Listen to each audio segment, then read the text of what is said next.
اعتقاد رکھنا ضروری ہے کہ برحق معبود جو ہے وہ صرف اللہ تعالیٰ ہے، اور اس کے علاوہ جتنے بھی معبود ہیں وہ سب باطل ہیں۔ اور عبادات جو ہیں چاہے وہ ظاہری ہیں یا باطنی ہیں، مثلاً آپ نماز ہے، روزہ ہے، زکوٰۃ ہے، حج ہے، اس کے علاوہ آپ دعا کرتے ہیں، استعانت ہے، نظر ہے، قربانی کرنا ہے، توکل ہے، خوف ہے، امید ہے، محبت ہے، ایک لمبی لسٹ ہمارے پاس آتی ہے۔ یہ صرف اللہ تعالیٰ کے لیے خالص ہونی چاہیے، اور عبادت میں کسی بھی طریقے سے کسی کو شریک نہیں کیا جا سکتا۔ تو ہم اس کو جب ہم بار بار سوال اٹھاتے ہیں کہ کیا الہ کوئی اور بھی ہے اللہ کے علاوہ، تو اس کو ہم کیا کہتے ہیں؟ توحید عبادت، کہ ہم نے عبادت کس کی کرنی ہے، ہم نے الہ کس کو ماننا ہے۔ حقیقت یہ ہے کہ جب ہم توحید الوہیت کی بات کرتے ہیں تو یہی اصل توحید ہے، اور اس کی دعوت تمام انبیاء، تمام پیغمبر اپنے اپنے وقتوں میں دیتے رہے ہیں۔ پہلے پیغمبر جو آئے اور جو پہلی بات انہوں نے کی اور آخری بات جو ان کی ہوتی تھی وہ یہی دعوت ہوتی تھی۔ جو الہامی پیغامات آئے اس میں بھی اسی بات پہ فوکس کیا گیا، جہاں جہاں پہ جہاد کیا گیا، تلواریں اٹھیں، وہاں پر بھی یہی بات تھی کہ اللہ کے نام کو، اللہ کے کلمے کو بلند کیا جائے۔ یہی چیز ایک مومن میں اور ایک کافر میں جو ہے وہ فرق واضح کر دیتی ہے، اور اسی چیز کو سمجھنے سے انسان کو یہ پتہ چل جاتا ہے میرا پیدا کرنے والا کون ہے، مجھے رزق دینے والا کون ہے، میرا مالک کون ہے، میرے لیے کون تدبیریں کر رہا ہے، کون مجھے پیدا کرتا ہے، کون مجھے یہاں سے لے کر جاتا ہے، اور تمام جو صفات ہیں کامل ہیں، احساس ہو جاتا ہے کہ یہ اللہ تعالیٰ کے لیے ہیں۔ اور یہ بھی ہمیں سمجھ آ جاتا ہے کہ جب ہم اللہ تعالیٰ کو الہ ماننا شروع کر دیں کہ اب ہم نے جو بھی عبادت کرنی ہے وہ اللہ کی ہی کرنی ہے۔ اور مشرکین مکہ کا مسئلہ ہی یہ تھا، وہ شرک کیوں کر رہے تھے کہ وہ اللہ تعالیٰ کو الہ ماننے کے لیے کسی صورت میں بھی تیار نہیں تھے۔ تو جو توحید الوہیت ہوتی ہے اس کی بنیاد دو باتوں پہ ہوتی ہے۔ پہلی بات تو یہ ہے کہ ہم جو بھی عبادت کرتے ہیں اور اس میں جو جو اقسام ہے عبادت کرنے کی وہ صرف اللہ تعالیٰ کے لیے ہوں گی، اور خالق کے حقوق جو ہیں اور ان میں سے مخلوق کو کچھ بھی نہیں دیا جائے گا۔ مثلاً نماز کس کے لیے پڑھی جائے گی؟ صرف اللہ کے لیے۔ سجدہ کس کے لیے ہوگا؟ صرف اللہ کے لیے۔ نظر کس کے لیے مانی جائے گی؟ صرف اللہ کے لیے۔ اور توکل اور بھروسہ بھی صرف اور صرف اللہ تعالیٰ پر کیا جائے گا۔ دوسری شرط اس کی یہ ہوتی ہے کہ جب ہم عبادت اللہ تعالیٰ کی کریں گے تو ہم اس کی بنیاد کس پہ رکھیں گے؟ قرآن کے بعد احادیث پہ۔ ہم نے یہ دیکھنا ہے کہ جیسے ہم کلمہ پڑھتے ہیں لا الہ الا اللہ محمد رسول اللہ، کہ ہم نے کوئی الہ نہیں مگر اللہ، اور پھر رسول اللہ صلی اللہ علیہ وسلم اس کے بندے اور رسول ہیں۔ یعنی اب ہمارا طریقہ کیا ہوگا اس عبادت کا؟ وہ ہم رسول اللہ صلی اللہ علیہ وآلہ وسلم کی زندگی سے سیکھنا شروع کریں گے۔ جیسے کہ رسول اللہ صلی اللہ علیہ وسلم نے فرمایا جس نے کوئی ایسا عمل کیا جس پر ہمارا امر نہیں تو وہ مردود ہے۔ تو توحید الوہیت جو ہے اگر ہم ان دو بنیادوں پہ کرتے ہیں تو ہماری جتنی عبادات ہیں وہ پھر قبول ہونا شروع ہو جاتی ہیں۔ پھر یہاں سے ہمیں عبادت کا مفہوم بھی سمجھ آنا شروع ہو جاتا ہے، کیونکہ عبادت جو ہے اگر ہم اس کا لغوی معنی دیکھیں تو اس میں آتا ہے انتہا درجے کی عاجزی، انکساری، اور انسان بالکل ایک غلامی کی کیفیت میں چلا جائے۔ اسی لیے ہم کہتے ہیں عبادت جو ہے وہ عبد سے نکلی ہے، کہ انسان کہے کہ میں تو اللہ کا غلام ہوں، میں تو اللہ کی بس اس میں آ گیا، اللہ تعالیٰ کی غلامی میں آ گیا، اور اب میرے رب کا جو حکم ہوگا اس کو میں نے کرنا ہے۔ اور عبادت جو ہے یہ ایک جامع لفظ ہوتا ہے جس میں ہماری ظاہری، باطنی اور جتنی عبادات ہیں وہ آتی ہیں، جس میں ہمارے قول آتا ہے، جو ہم بول رہے ہیں، ہمارا عمل آتا ہے، جو ہم جتنے ایکشنز کر رہے ہیں۔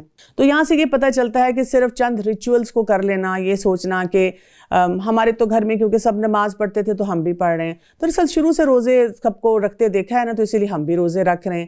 بہت اچھی بات ہے کہ اگر ہمیں اللہ تعالیٰ نے وہ ماحول دیا ہے، وہ حالات دیے ہیں کہ ہم یہ تمام عبادات کر رہے ہیں، لیکن اصل مقصد جو ہے وہ کیا ہے کہ ہم اللہ تعالیٰ کو الہ مانیں۔ ہمیں وہ ماحول مل گیا، لیکن اب ہم اس پہ غور و فکر ضرور کریں کہ میں نے اپنی تمام زندگی میں سب کام جو کرنے ہیں وہ اللہ کے حکم کے مطابق کرنے ہیں۔ یہی میری زندگی کا مقصد ہے کہ یہاں پہ رہتے ہوئے میری ایجوکیشن ہے، میرے کریئر ہے، میرا گھر بار ہے، میرے باقی معاملات ہیں، ان سب میں میں اللہ کا عبد نظر آؤں، اور اسی طرح سے میں اپنے تمام معاملات کو لے کے چلوں۔ اسی لیے اب ہم دیکھتے ہیں کہ جو عبادت ہوتے ہیں اس کے کچھ بنیادی ارکان بھی ہوتے ہیں۔ پہلا تو یہ کہ اللہ تعالیٰ سے ہمیں کامل محبت ہونی چاہیے، جیسے قرآن میں ہی آتا ہے نا وَالَّذِينَ آمَنُوا أَشَدُّ حُبًّا لِلَّهِ، کہ سب سے شدید محبت ہمیں اللہ تعالیٰ سے ہونی چاہیے۔ دوسرا یہ کہ ہمارے کامل امید اللہ تعالیٰ سے ہونی چاہیے، یعنی کبھی بھی ہم اللہ تعالیٰ کے ساتھ یہ نہ معاملہ کریں کہ ہوپ لیس ہو جائیں، نا امید ہو جائیں کہ کچھ بھی نہیں ہو سکتا، میرا معاملہ تو اب بس بگڑ کے ہی رہ گیا۔ تیسرا یہ کہ ہمیں کچھ خوف بھی ہو اللہ تعالیٰ کی طرف سے کہ اگر میں نے اللہ کی عبادت اس طرح نہ کی، اس کا حق اس طرح ادا نہ کیا جیسے کرنا چاہیے، تو یہ میرے اپنے لیے جو ہے مسئلے مسائل کا ایک پورا لوڈ جو ہے وہ لے کر آئے گا۔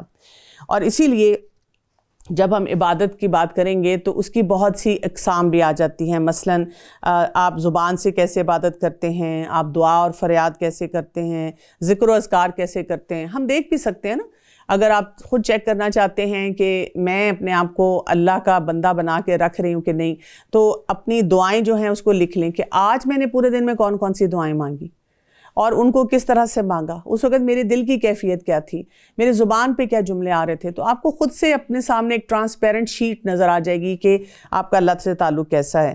پھر اسی طرح سے ہماری بدنی عبادات کیسی ہیں، سجدے ہمارے کیسے ہیں، رکوع ہمارا کیسا ہے، اللہ کے آگے جھکنا کیسا ہے، اور ہماری مالی عبادات کیسی ہیں کہ جب ہم فزیکلی جا کر کچھ کام کرتے ہیں، ہماری قربانی ہے، ہماری نظر نیاز ہے، تو یہ تمام معاملات جو ہیں ان کو درست کرنا بہت زیادہ ضروری ہے۔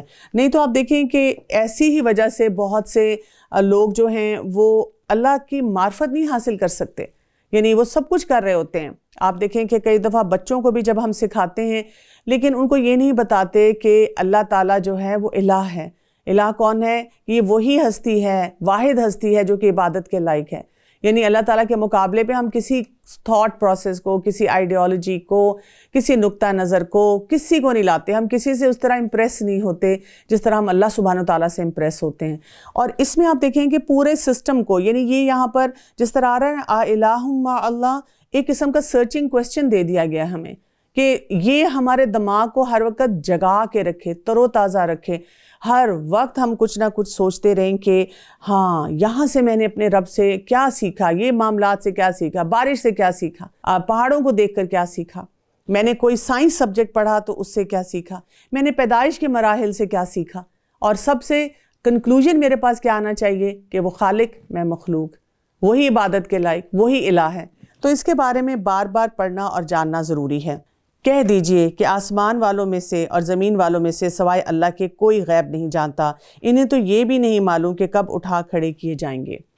یہ ہے آیت نمبر 65 سورہ نمل۔ اس کے بارے میں آتا ہے کہ عائشہ رضی اللہ عنہ کہتی ہیں کہ جو شخص یہ گمان رکھتا ہے کہ آپ صلی اللہ علیہ وسلم غیب کا علم جانتے ہیں تو اس نے اللہ تعالیٰ پر برا بہتان باندھا۔ اور پھر اس کے بعد انہوں نے یہی آیت جو تھی اس کو تلاوت فرمایا، قُلْ لَا يَعْلَمُ مَنْ فِي السَّمَاوَاتِ وَالْأَرْضِ الْغَيْبَ إِلَّا اللَّهُ وَمَا يَشْعُرُونَ أَيَّانَ يُبْعَثُونَ۔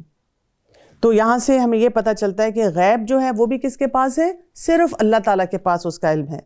اور غیب جو ہے، جیسے اکثر لوگوں کو غیب جاننے کا ویسے ہی بہت زیادہ شوق ہوتا ہے اور وہ ہر چیز میں کھوج لگاتے رہتے ہیں۔ آپ دیکھیں کہ لوگ جیسے دینی معاملات میں بھی ہر وقت کوشش کرتے رہتے ہیں کہ کوئی ایسا مل جائے شخص جو ان کو غیب کے بارے میں کچھ نہ کچھ بتانا شروع کر دے۔ اور اسی طرح سے جو لوگ دین کی سمجھ نہیں رکھتے تو پھر آپ دیکھیں کہ یہ پامسٹری کی طرف جاتے ہیں، کوئی میرا ہاتھ دیکھ کے مجھے بتا دے میرے فیوچر کیا ہے، یا سٹار سائنس کو دیکھنا شروع کر دیتے ہیں، یا ٹیرو کارڈز ہوتے ہیں اس کی طرف جانا شروع کر دیتے ہیں۔ کچھ لوگ ایسی پریڈکشنز کی طرف بھی جاتے ہیں، جیسے بڑی مشہور پریڈکشنز ہیں نوسٹراڈیمس کی، ان کو پڑھتے رہتے ہیں، اس کے بارے میں ڈاکیومنٹریز ان کو دیکھتے رہتے ہیں اور بڑا اس سے وہ ماول کرتے ہیں کہ دنیا میں یہ ہونے والا ہے، یا فلاں بات جو اس نے کہی تھی وہ ہو کر اس ٹائم میں رہی۔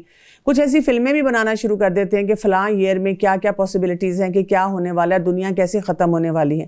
اصل بات یہ ہوتی ہے کہ ان سب معاملات میں ہمیں کیا کرنا چاہیے، اپنا رویہ کیا رکھنا چاہیے کہ ہم اپنے رب پہ ہی کامل بھروسہ کریں اور ہم جو اپنے کرنے والے کام ہیں نا اس کی طرف دیکھیں۔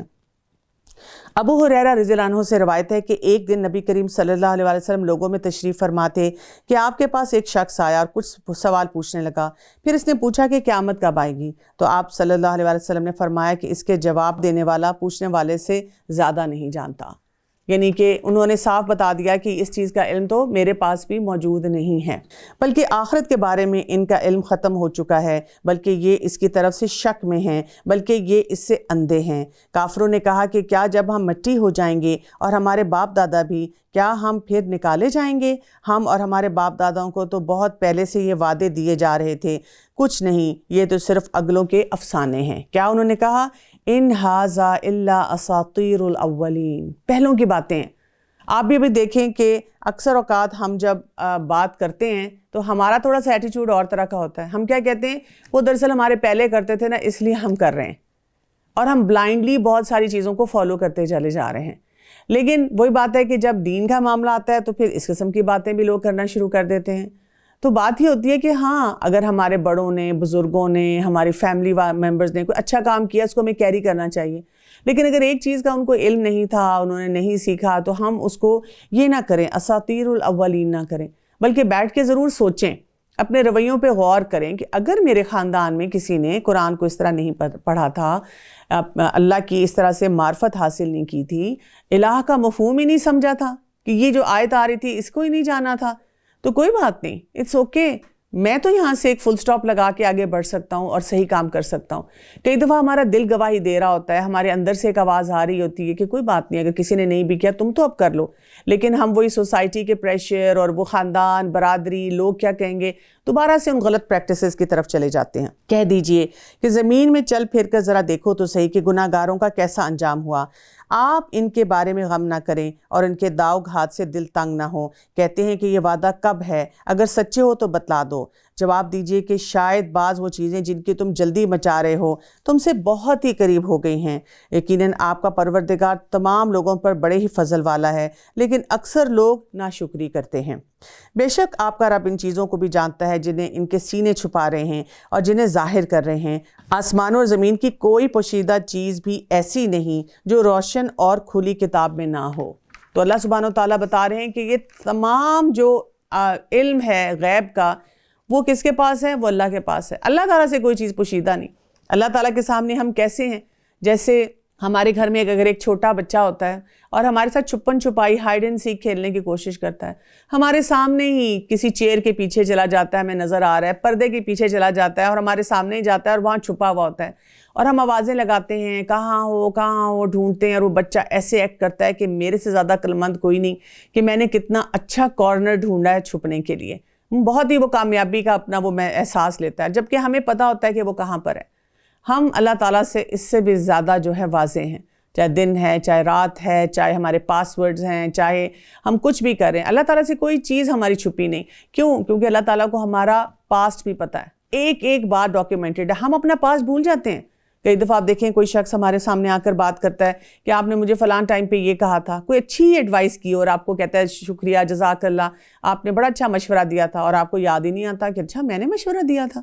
ہم تو اپنے پاسٹ کو بھی یاد نہیں رکھتے, اپنی کامیابیوں کو بھی کئی دفعہ بھول جاتے ہیں جو ہم نے سیلیبریٹ کی ہوتی ہیں, اور پھر پریزنٹ میں اپنے جو ہے حال میں بھی ہمیں نہیں سمجھ آ رہی ہوتی کئی دفعہ کہ ہم کیا کر رہے ہیں, کیونکہ دماغ کہیں اور ہوتا ہے, دل کہیں اور ہوتا ہے, بول کچھ اور رہے ہیں, ایکشن کچھ اور کر رہے ہیں. مائنڈ فلنس تو ہے ہی نہیں ہمارے اندر. اور پھر جب فیوچر کی بات ہو تو ہمیں کیا پتہ. تو اللہ سبحانہ تعالیٰ کے سامنے تو ہم اس قدر ٹرانسپیرنٹ ہیں کہ ہر چیز اللہ کے سامنے ہے.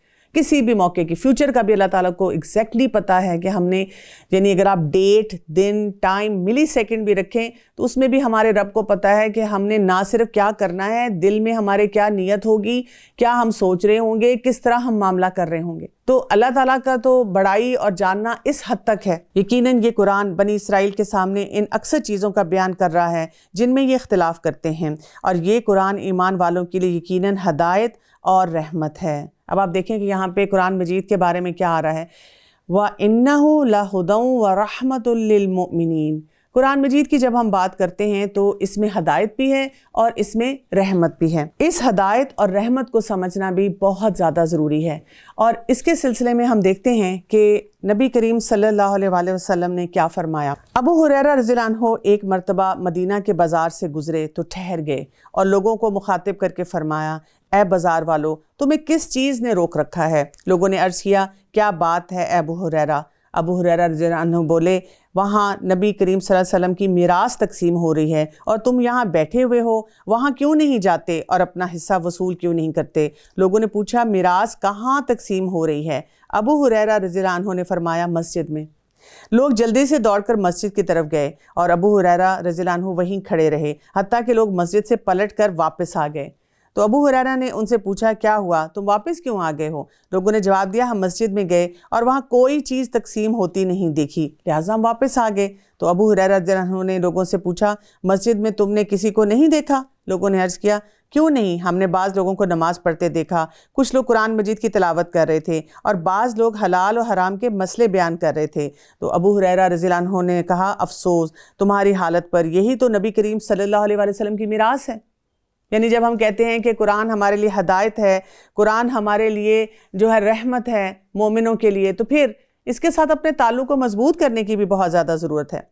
عائشہ رضی اللہ عنہ کہتی ہیں کہ رسول اللہ صلی اللہ علیہ وسلم نے فرمایا قرآن مجید کی تلاوت میں مہارت رکھنے والا شخص لکھنے والے عزت دار فرشتوں کے ساتھ ہے، اور وہ شخص جو تلاوت کرنے میں اٹکتا ہے اور تلاوت کرنے میں دقت محسوس کرتا ہے اس کے لیے دوہرا اجر ہے۔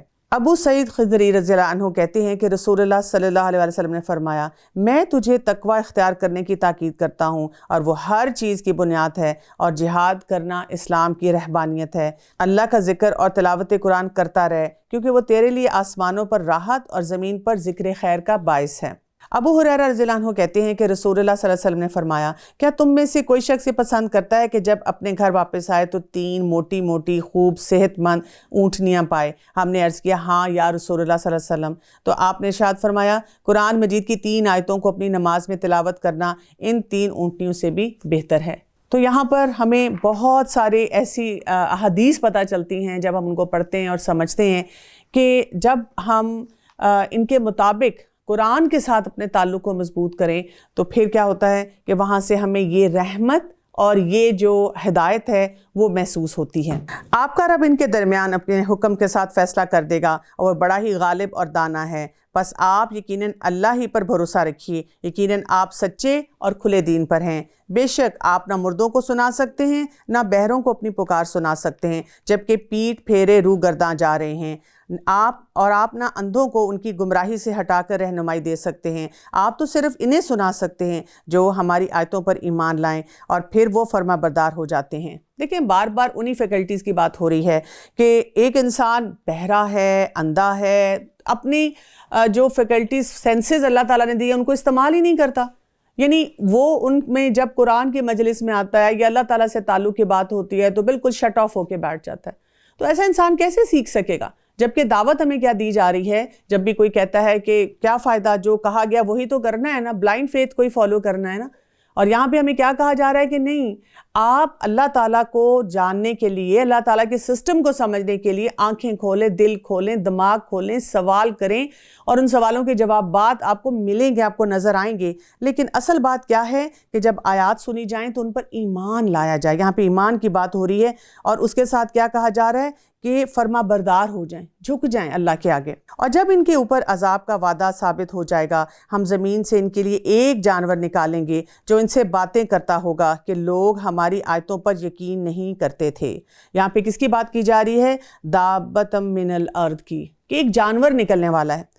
ابو ہریرہ رضی اللہ عنہ سے روایت ہے کہ نبی کریم صلی اللہ علیہ وسلم نے فرمایا جب قیامت کی 3 نشانیاں ظاہر ہو جائیں گی تو کسی ایسے کا ایمان لانا فائدہ نہ دے گا جو پہلے سے ایمان نہ لایا ہو۔ اور یہ کون سی نشانیاں ہیں؟ پہلی ہے کہ سورج کا مغرب سے نکلنا، دوسری ہے دجال کا خارج ہونا، تیسری ہے دابت الارض کا ظاہر ہو جانا۔ ابو ہریرہ رضی اللہ عنہ سے مروی ہے کہ اللہ کے رسول صلی اللہ علیہ وسلم نے ارشاد فرمایا قیامت قائم ہونے سے پہلے 2 بڑی جماعتیں آپس میں خون ریز جنگ لڑیں گی، جبکہ ان کا عقیدہ اور نظریہ ایک ہی ہوگا، اور قیامت سے پہلے 30 کے قریب دجال ظاہر ہوں گے، جن میں سے ہر ایک یہ دعویٰ کرے گا کہ وہ اللہ کا رسول ہے، اور علم اٹھا لیا جائے گا، زلزلے بڑھ جائیں گے، اور زمانہ قریب آ جائے گا، فتنے بڑھ جائیں گے، اور خون ریزی عام ہو جائے گی، اور تم میں مال کی کثرت ہو جائے گی، حتیٰ کہ مال کا مالک مال لے کے نکلے گا مگر اس کا صدقہ قبول کرنے والا کوئی نہ ہوگا، حتیٰ کہ وہ جس کو بھی دے گا وہ آگے سے کہے گا مجھے اس مال کی ضرورت نہیں ہے، اور لوگ بڑی بڑی عمارتیں تعمیر کرنے میں ایک دوسرے سے مقابلہ کریں گے، اور آدمی کسی کی قبر سے گزرے گا اور خواہش کرے گا کہ کاش میں اس قبر میں ہوتا، حتیٰ کہ سورج مغرب سے نکل آئے گا، اور جب لوگ اسے دیکھیں گے تو ایمان لے آئیں گے، اور جب قیامت قائم ہوگی تو 2 آدمی جو کپڑا پکڑے ہوئے سودا کر رہے ہوں گے وہ نہ سودا کر پائیں گے اور نہ کپڑا لپیٹ پائیں گے کہ قیامت برپا ہو جائے گی، اور جب قیامت قائم ہوگی تو ایک آدمی جو اپنے جانور کا دودھ دھو کر اپنے اہل خانہ کے پاس لے کر جا رہا ہوگا اسے یہ مہلت ہی نہ ہوگی کہ وہ اسے پی سکے، اور جب قیامت قائم ہوگی تو ایک آدمی جو حوض کی لپائی کر رہا ہوگا اسے یہ مہلت ہی نہ ہوگی کہ اس حوض سے اپنے جانور کو کچھ پانی پلا دے، اور جب ایک آدمی لقمہ اپنے منہ کی طرف اٹھا رہا ہوگا کہ اسی دوران قیامت قائم قائم ہو جائے گی اور اس کو لقمہ اپنے منہ میں ڈالنے کی مہلت نہ ملے گی۔ یہ سب ہم جب پڑھتے ہیں تو ہمیں اس سے کیا سمجھ آتی ہے؟ قیامت کا منظر جو ہے، اس میں آپ دیکھیں کہ کچھ لوگ سارا دن یہ بھی باتیں کرتے ہیں کہ اچھا وہ کون سی 2 اقوام ہیں یا کون سے 2 گروہ ہیں جن میں جنگیں ہوں گی اور یہ کون سا وقت آ چکا ہوتا ہے، لیکن بات یہ ہے کہ اصل میسج اس میں سمجھنے کی ضرورت ہے، اور اصل بات ہمیں یہی بتائی جا رہی ہے کہ بہت سے فتنے بڑھنا شروع ہو جائیں گے، خون ریزی بہت زیادہ ہونی شروع ہو جائے گی، اور ساتھ یہ وہ وقت ہے کہ اس میں ہم پریشان اس طرح سے نہ ہوں، بلکہ ایک تو فتنوں سے پروٹیکشن کے لیے دعائیں اپنی ساری پڑھیں، حفاظت کی دعائیں پڑھیں، دوسرا یہ کہ اپنے اعمال اور اپنے ایمان پہ توجہ دینے کی کوشش کریں، کیونکہ ایسے وقت میں اگر انسان انتظار کرے کہ او ابھی تو یہ ہونا ہے اور او ابھی تو یہ ہونا ہے، اس وقت دیکھا جائے گا تو ہمارے لیے تو وقت ختم ہو جانا ہے، جیسی ہماری ایکسپائری ڈیٹ کا وقت آ گیا اور ہم اس دنیا سے جا رہے ہیں، ہمارے لیے تو قیامت کا منظر وہیں سے شروع ہو جانا ہے۔ اصل کام جو کرنے کا وہ کیا ہے کہ ہم اپنے آپ کو ہوشیار رکھتے ہوئے جو سیکھنے کے کام ہیں ان کی طرف توجہ دیں، اور جس دن ہم ہر امت میں سے ان لوگوں کے گروہ کو جو ہماری آیتوں کو جھٹلاتے تھے گھیر گھار کر لے آئیں گے، پھر وہ سب کے سب الگ کر دیے جائیں گے۔ جب سب کے سب آپ پہنچیں گے تو اللہ تعالیٰ فرمائے گا کہ تم نے میری آیتوں کو باوجود یہ کہ تمہیں ان کا پورا علم نہ تھا کیوں جھٹلایا؟ اور دیکھیں یہاں پہ سوال کیا جا رہا ہے کہ جب وہ آ جائیں گے ان کو کھڑا کیا جائے گا اور ان سے پوچھا جائے گا کہ آپ نے پورا کوئی تحقیق نہیں کی، کوئی پڑھا نہیں، کوئی کوشش نہیں کی، ویسے ہی جھٹلا دیا، اور یہ بھی بتلاؤ کہ تم کیا کچھ کرتے رہے بسبب اس کے انہوں نے ظلم کیا تھا۔ ان پر بات جم جائے گی اور وہ کچھ بھی نہ بول سکیں گے۔ ابو ہریرہ رضی اللہ عنہ روایت کرتے ہیں کہ رسول اللہ صلی اللہ علیہ وسلم نے فرمایا قیامت کے روز لوگوں کو 3 طرح سے اکٹھا کیا جائے گا، ایک تو وہ ہوں گے جو خوش اور پر امید ہوں گے، اور دوسرے وہ جو اپنے انجام بد سے ڈر رہے ہوں گے، اور تیسرے وہ جو 2 یا 3 یا 4 یا 10 کی ٹولیوں میں اونٹوں پر سوار ہو کے آئیں گے۔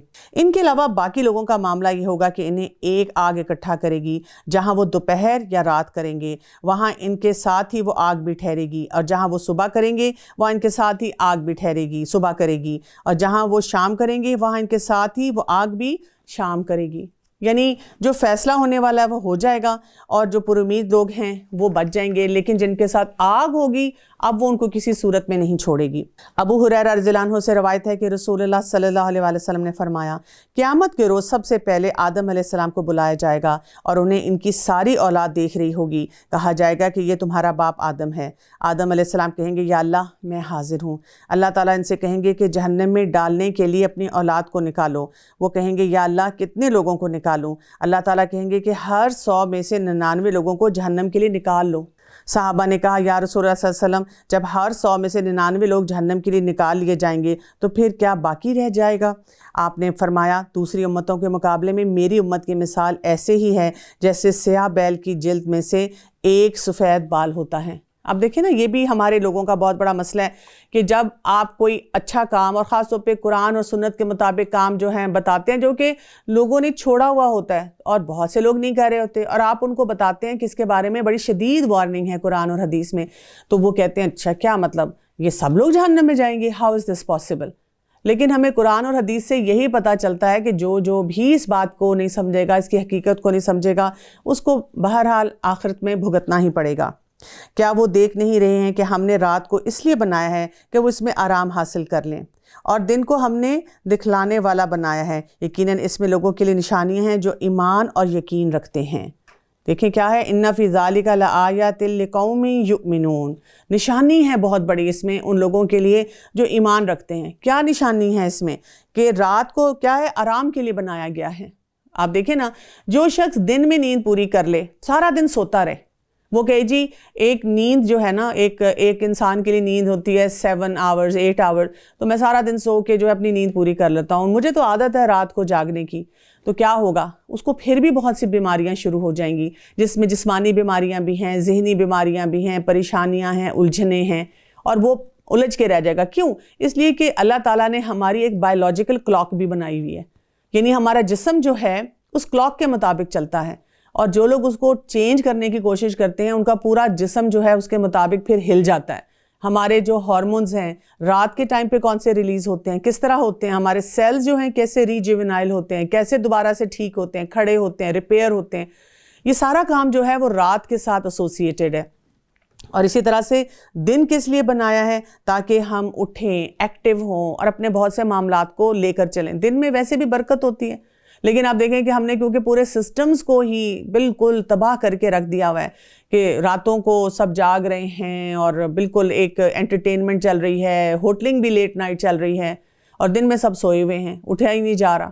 اور کوئی اگر صبح اٹھتا ہے تو اس کو کہا جاتا ہے کہ تم بہت بورنگ انسان ہو، کیا تم صبح اٹھ کے بیٹھ جاتے ہو؟ جس دن سور پھونکا جائے گا تو سب کے سب آسمان والے اور زمین والے گھبرا اٹھیں گے، مگر جسے اللہ تعالیٰ چاہے، اور سارے کے سارے عاجز و پست ہو کر اس کے سامنے حاضر ہو جائیں گے، اور آپ پہاڑوں کو دیکھ کر اپنی جگہ جمے ہوئے خیال کرتے ہوں گے، لیکن وہ بھی بادل کی طرح اڑتے پھریں گے۔ یہ ہے سنت اللہ کی جس نے ہر چیز کو مضبوط بنایا ہے، اور جو کچھ تم کرتے ہو وہ اس سے وہ باخبر ہے۔ اور یہاں پہ اب سور پھونکنے کی بات کی گئی ہے کہ جب سور پھونک دیا جائے گا تو اس وقت کیا ہوگا کہ ہر چیز بکھرنا شروع ہو جائے گی، اور وہ چیزیں جن کو ہم دیکھ کے دنیا میں سوچتے ہیں کہ یہ کیسے ختم ہو سکتی ہیں، ان کا معاملہ کیسے کوئی ڈیفرنٹ ہو سکتا ہے، سب چیزیں جو ہیں وہ کچھ کی کچھ ہو جائیں گی۔ اور یہاں پہ ہمیں اس لیے جو سور ہے اس کے بارے میں بھی جاننے کی ضرورت ہے تھوڑا سا، کہ ہمیں اس کے بارے میں کیا بتایا گیا ہے۔ سب سے پہلی بات تو یہ سمجھیں کہ قیامت کی جو ابتدا ہے وہ سور کے پھونکنے سے ہوگی، اور سور کی شکل کسی جانور کے سینگ کی طرح ہوتی ہے جس میں پھونک ماری جاتی ہے، جیسے ایک بغل ٹائپ ہوتا ہے اس طرح کا ہے۔ اور سور پھونکنے کے وقت صاحب سور کے دائیں طرف جبرائیل علیہ السلام اور بائیں طرف میکائیل علیہ السلام موجود ہوں گے۔ پھر یہ بھی ہمیں پتہ چلتا ہے حدیث سے کہ سور کی آواز اس قدر شدید ہوگی کہ جیسے جیسے لوگ سنتے جائیں گے ویسے ویسے وہ ہلاک ہوتے جائیں گے۔ پھر سور کی آواز سننے والوں کو رسول اللہ صلی اللہ علیہ وسلم نے حسبنا اللہ و نعم الوکیل کہنے کی نصیحت فرمائی ہے۔ لیکن یہ کون یاد رکھے گا نا جس نے اپنی زندگی اس موٹو، اس پرنسپل کے ساتھ گزاری ہوگی، جس نے ہر موقع پہ یہ کہا ہوگا کہ میرا اللہ مجھے کافی ہے اور وہی بہترین کارساز ہے۔ تو آپ دیکھیں نا، کیونکہ ایسے جتنے مشکل حالات ہوتے ہیں اس میں انسان کے منہ سے وہی بات نکلتی ہے جو اس کو کہنے کی عادت ہوتی ہے۔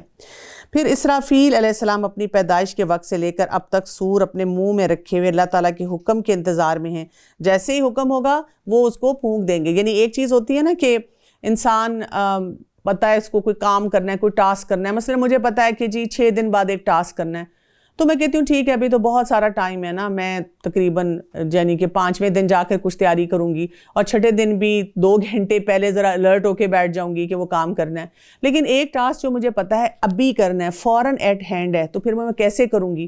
میں اس کے لیے ہائی الرٹ کے اوپر بیٹھ کے وہ سارا معاملہ لے کر چلوں گی۔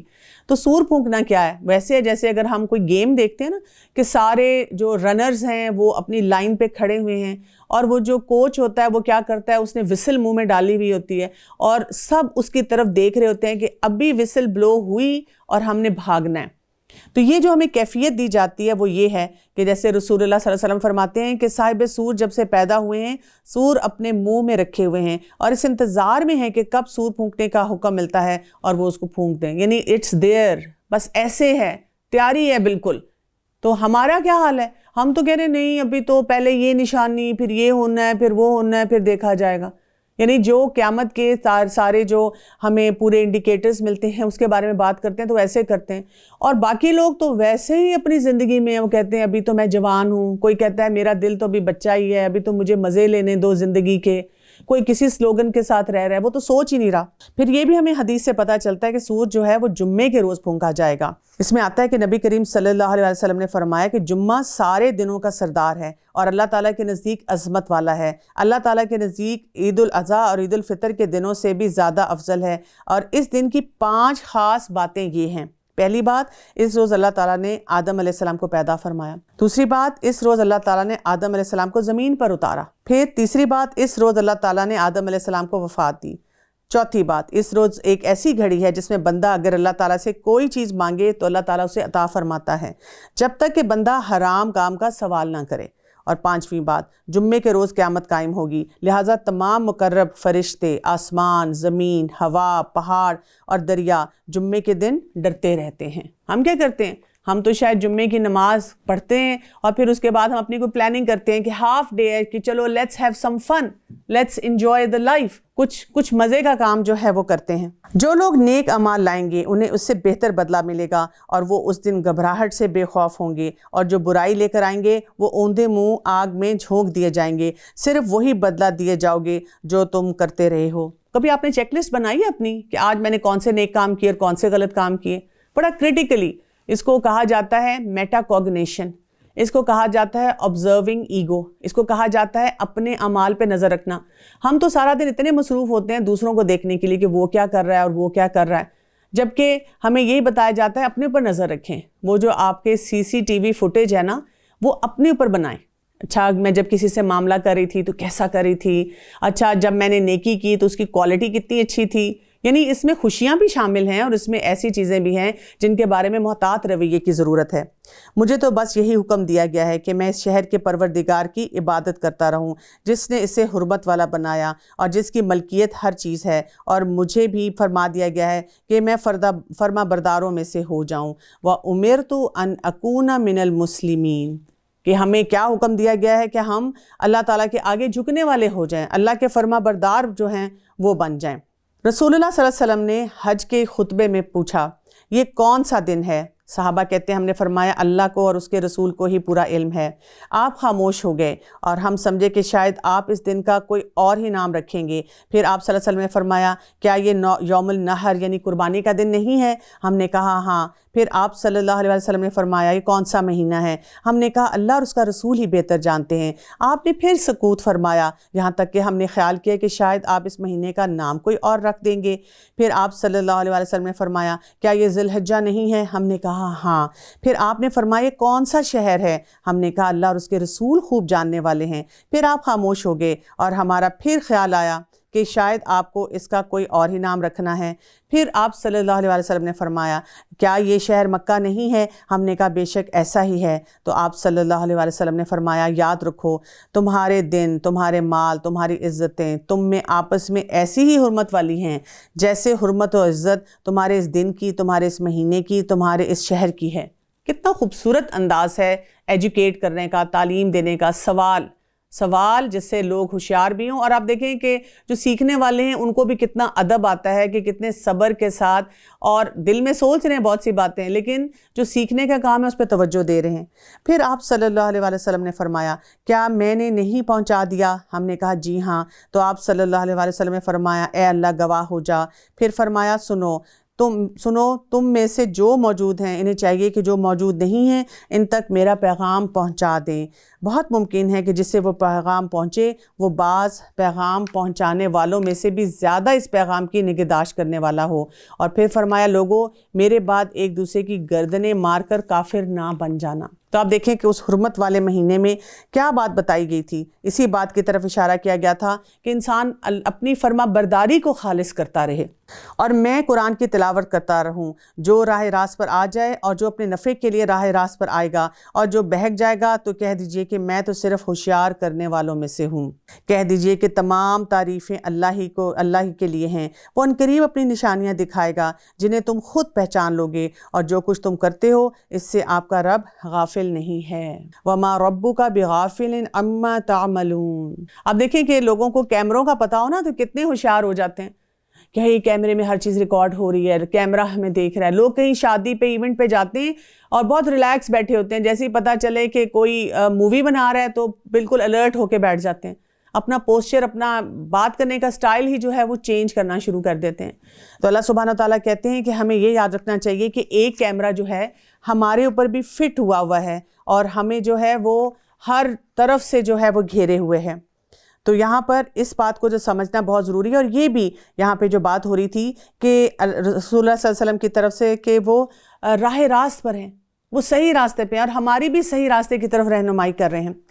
ابو موسیٰ رضی اللہ عنہ سے روایت ہے کہ حضرت صلی اللہ علیہ وسلم نے فرمایا میرے اور جو چیز میں لے کر آیا ہوں اس کی مثال اس شخص کی طرح ہے جو ایک قوم کے پاس آیا اور کہنے لگا اے قوم میں نے اپنی آنکھوں سے ایک لشکر دیکھا ہے اور میں تمہیں ڈراتا ہوں اپنی جان بچاؤ۔ بس کچھ لوگ اس کی بات سن کر منہ اندھیرے ہی نکل جاتے ہیں اور جان بچانے میں کامیاب ہو جاتے ہیں، اور کچھ لوگ اسے جھوٹا کہتے ہیں اور صبح تک ٹھہرے رہتے ہیں۔ چنانچہ صبح کو وہ لشکر ان پر حملہ آور ہو کر انہیں ہلاک کر دیتا ہے۔ وہ جو کہانی ہے نا، شیر آیا، جس دن شیر آ جاتا ہے بس اب وہ پکڑے جاتے ہیں، کہ ان کو بار بار بتایا جاتا ہے کہ آپ ہوشیار ہو جائیں، لیکن وہ اس کی نوعیت کو ہی نہیں سمجھتے۔ ابو ہریرہ رضی اللہ عنہ سے روایت ہے کہ رسول اللہ صلی اللہ علیہ وسلم نے فرمایا، میری اور تمہاری مثال ایسے ہے جیسے ایک آدمی آگ جلائے اور جب وہ خوب روشن ہو جائے تو پتنگے جو آگ کی طرف گرتے ہیں وہ اس میں گرنا شروع ہو جائیں۔ وہ آدمی ان کو آگ میں گرنے سے روکنے کی پوری کوشش کرتا ہے، مگر پتنگے اس سے قابو نہیں آتے۔ یہی مثال میری ہے کہ میں تمہیں جہنم کی آگ سے بچانے کے لیے تمہاری کمر سے پکڑ کر پیچھے کھینچتا ہوں، مگر تم اس میں گرنے کے لیے بضد ہوتے ہو۔ یہ والی جب میں حدیث پڑھتی ہوں تو مجھے بڑی شدت سے احساس ہوتا ہے کہ ہمارا رب جو ہے اس نے ہمارے پر کتنی رحمت کی ہے کہ ہمیں اتنے پیارے نبی بھیجے۔ اسی لیے تو ہم کو کہتے ہیں رحمت للعالمین، کہ اس قدر شدت سے انہوں نے ہمارے لیے یہ پورا سسٹم جو تھا اس کو ایکسپلین کیا، سمجھایا، طریقے ہمیں بتائے، لیکن اب ہمارا کام یہ ہے کہ ہم سمجھیں۔ ابو موسیٰ رضی اللہ عنہ سے روایت ہے کہ رسول اللہ صلی اللہ علیہ وسلم نے فرمایا، جس علم و ہدایت کے ساتھ اللہ نے مجھے بھیجا ہے اس کی مثال ایسی ہے جیسے کسی زمین پر بہت زیادہ بارش ہو، زمین کے ایک صاف ٹکڑے نے تو پانی قبول کر لیا، چنانچہ گھاس اور چارہ بہت سا اس میں سے نکلا، جبکہ زمین میں بعض ٹکڑے ایسے بھی تھے جن میں پانی جمع ہو گیا اور وہاں رک گیا، بس اس میں سے لوگوں نے فائدہ اٹھایا اور پیا اور جانوروں کو پلایا اور کھیتیاں سیراب کی اور باغات تازہ کیے، اور زمین کے جو چٹیل سگلاخ ٹکڑے تھے ان پر بھی وہ پانی برسا، لیکن نہ تو وہاں رکا اور نہ وہاں کچھ اگا۔ یہی مثال اس کی ہے جس نے دین حق کی سمجھ پیدا کی اور میری باسط سے اس نے فائدہ اٹھایا، خود سیکھا اور دوسروں کو سکھایا، اور ایسے لوگ بھی ہیں کہ انہوں نے سر ہی نہ اٹھایا اور اللہ کی وہ ہدایت ہی نہ لی جو میری توسط سے بھیجی گئی تھی۔ اب اس سے کیا پتہ چلتا ہے کہ رحمت تو عام ہے، سب تک ہے، ہمارے گھروں میں موجود ہے، ہمارے کان سن رہے ہیں، ہماری آنکھیں دیکھ رہی ہیں۔ اب یہ تو ہمارے اوپر ہے کہ ہم اس کو کیسے حاصل کریں۔ اسی لیے ہم دیکھتے ہیں کہ رمضان کا مہینہ اس سلسلے میں بہت اہم ہو جاتا ہے۔ عبداللہ بن عباس رضی اللہ عنہ بیان کرتے ہیں کہ رسول اللہ صلی اللہ علیہ وسلم تمام لوگوں سے بڑھ کر سخاوت کرنے والے تھے، اور رمضان کے مہینے میں آپ اور زیادہ سخی ہو جاتے تھے، اور رمضان میں جبرائیل علیہ السلام ہر رات آپ سے ملاقات کرتے، اور آپ صلی اللہ علیہ وسلم جبرائیل علیہ السلام کو قرآن سنایا کرتے تھے، اور جبرائیل سے ملاقات کے بعد آپ تیز آندھی سے بھی زیادہ سخاوت فرماتے تھے۔ کیا پتہ چلتا ہے؟ کمپنی کا بھی اثر، اور جو قرآن پڑھنا ہے اس کے بعد بھی وہ جو ایک انسان کے اندر کیفیت آنی شروع ہو جاتی ہے۔ تو یہاں سے ہمارے لیے بہت سی جو باتیں واضح ہوتی ہیں کہ کام کس نے کرنا ہے، کام ہم نے کرنا ہے۔ ہم کسی اور کو یہ بات نہیں کہہ سکتے، کسی اور کے اوپر یہ بات لگا نہیں سکتے کہ جی یہ مجھے کیونکہ میں کنونس نہیں ہوا یا میرا دل نہیں چاہ رہا تھا۔ اگر دل نہیں چاہ رہا تھا تو اس کا مطلب یہ ہے کہ میں وہ کوشش ہی نہیں کر رہا، وہ کام جو کرنے والے ہیں اسی طرح سے نہیں چاہ رہا۔ رسول اللہ صلی اللہ علیہ وسلم نے ارشاد فرمایا، جو مومن قرآن پڑھتا ہے اس کی مثال سنگترے کی سی ہے جس کی خوشبو بھی عمدہ ہے اور مزہ بھی اچھا ہے، اور جو مومن قرآن نہیں پڑھتا اس کی مثال کھجور کی سی ہے جو اس کی خوشبو تو نہیں ہوتی البتہ اس کا ذائقہ میٹھا ہوتا ہے، اور جو منافق قرآن پڑھتا ہے اس کی مثال خوشبودار پھول کی سی ہے کہ اس میں خوشبو تو ہوتی ہے لیکن اس کا مزہ کڑوا ہوتا ہے، اور جو منافق قرآن نہیں پڑھتا اس کی مثال اندرائن کی سی ہے کہ اس کی خوشبو بھی کوئی نہیں ہوتی اور مزہ بھی کڑوا ہوتا ہے۔ تو ایسی مثالوں سے بھی انسان بار بار اپنے پر غور و فکر کرے کہ مجھے کیا کرنا ہے، قرآن سے کیا تعلق جو ہے پیدا کرنا ہے اور کیسا انسان بننا ہے۔ آگے بڑھتے ہیں 20واں پارہ سورہ القصص۔ بسم اللہ الرحمن الرحیم۔ طاسین میم تلک آیات الکتاب المبین نتلو علیک من نبأ موسیٰ وفرعون بالحق لقوم یؤمنون۔ طاسین میم، یہ آیتیں ہیں روشن کتاب کی، ہم آپ کے سامنے موسیٰ اور فرعون کا صحیح واقعہ بیان کرتے ہیں ان لوگوں کے لیے جو ایمان رکھتے ہیں۔ اب آپ دیکھیں سورہ قصص جو ہے نا وہ بہت خوبصورت صورت ہے، اس لیے کہ اس میں ہم دیکھتے ہیں کہ موسیٰ علیہ السلام کی سٹوری جو ہے یا واقعہ جو ہے اس کو ایک قسم کی کنٹینیوٹی کے ساتھ دیا گیا، تسلسل کے ساتھ جو ہے بیان کیا گیا ہے۔ ویسے تو قرآن مجید میں کوئی بھی شاید ہمیں صورت ایسی ملے جس میں موسیٰ علیہ السلام کا ذکر نہ کیا گیا ہو، لیکن یہاں پر ہم دیکھتے ہیں کہ بہت اہم میسیجز کے ساتھ پورا واقعہ جو ہے وہ ہمارے سامنے آ رہا ہے کہ روشن کتاب ہے، اور یہاں پہ اللہ سبحانہ وتعالیٰ کہتے ہیں کہ موسیٰ اور فرعون کا واقعہ جو ہے لوگوں کے لیے بیان کیا جا رہا ہے۔ کیوں؟ اس لیے کہ جو ایمان لانے والے ہیں وہ اپنے ایمان کو بڑھائیں، جو ایمان نہیں لانے والے وہ سوچیں کہ ہم کس طرف جا رہے ہیں۔ یقیناً فرعون نے زمین میں سرکشی کر رکھی تھی اور وہاں کے لوگوں کو گروہ گروہ بنا رکھا تھا اور ان میں سے ایک فرقے کو کمزور کر رکھا تھا۔ ان کے تو لڑکوں کو تو ذبح کر ڈالتا تھا اور ان کی لڑکیوں کو چھوڑ دیتا تھا۔ بے شک وہ تھا ہی مفسدوں میں سے، انہو کان من المفسدین، وہ تھا ہی فساد کرنے والا، کیونکہ فساد کرنے والا انسان ہی اس طرح کے معاملات کر سکتا ہے نا کہ ڈیوائیڈ اینڈ رول کے ساتھ وہ اپنے پوری حکومت کو لے کر چل رہا ہے۔ پھر ہماری چاہت ہوئی کہ ہم ان پر کرم فرمائیں جنہیں زمین میں بہت بے حد کمزور کر دیا گیا تھا، اور ہم انہی کو پیشوا اور زمین کا وارث بنائیں، اور یہ بھی کہ ہم انہیں زمین میں قدر اور اختیار دیں، اور فرعون اور حامان اور ان کے لشکروں کو وہ دکھائیں جس سے وہ ڈر رہے تھے۔ ہم نے موسیٰ علیہ السلام کی ماں کو وحی کی کہ اسے دودھ پلاتی رہے، اور جب تجھے اس کی نسبت کوئی خوف معلوم ہو تو اسے دریا میں بہا دینا، اور کوئی ڈر، رنج، خوف نہ ہو، ہم یقیناً اسے تیری طرف لوٹانے والے ہیں اور اسے اپنے پیغمبروں میں بنانے والے ہیں۔ اب یہاں پہ واقعہ کس قدر خوبصورتی سے شروع ہو رہا ہے کہ جب موسیٰ علیہ السلام پیدا ہوئے ہیں اور گھر گھر میں سرچ ہو رہی ہے کہ اگر کسی کا بیٹا ہوا ہے تو اس کو قتل کر دیا جائے، اور کس قدر خوف کی کیفیت ہے والدہ کے لیے، لیکن ان کو کیا سکون دیا جا رہا ہے کہ آپ اپنے بچے کو دودھ پلائیں، اور ساتھ کیا ہے کہ جب زیادہ خوف کی کیفیت آئے تو اس کو دریا میں بہا دیں، اور جب آپ بہا بھی رہے ہوں تو اس وقت کسی قسم کا آپ غم، فکر، پریشانی نہ اپنے اندر پالیں، اس لیے کہ یہ تو اللہ کا کام ہے نا، اللہ تعالیٰ کی دی ہوئی امانت ہے، اور اللہ تعالیٰ کو پتہ ہے کہ اللہ تعالیٰ اس کو کیسے لوٹائے گا۔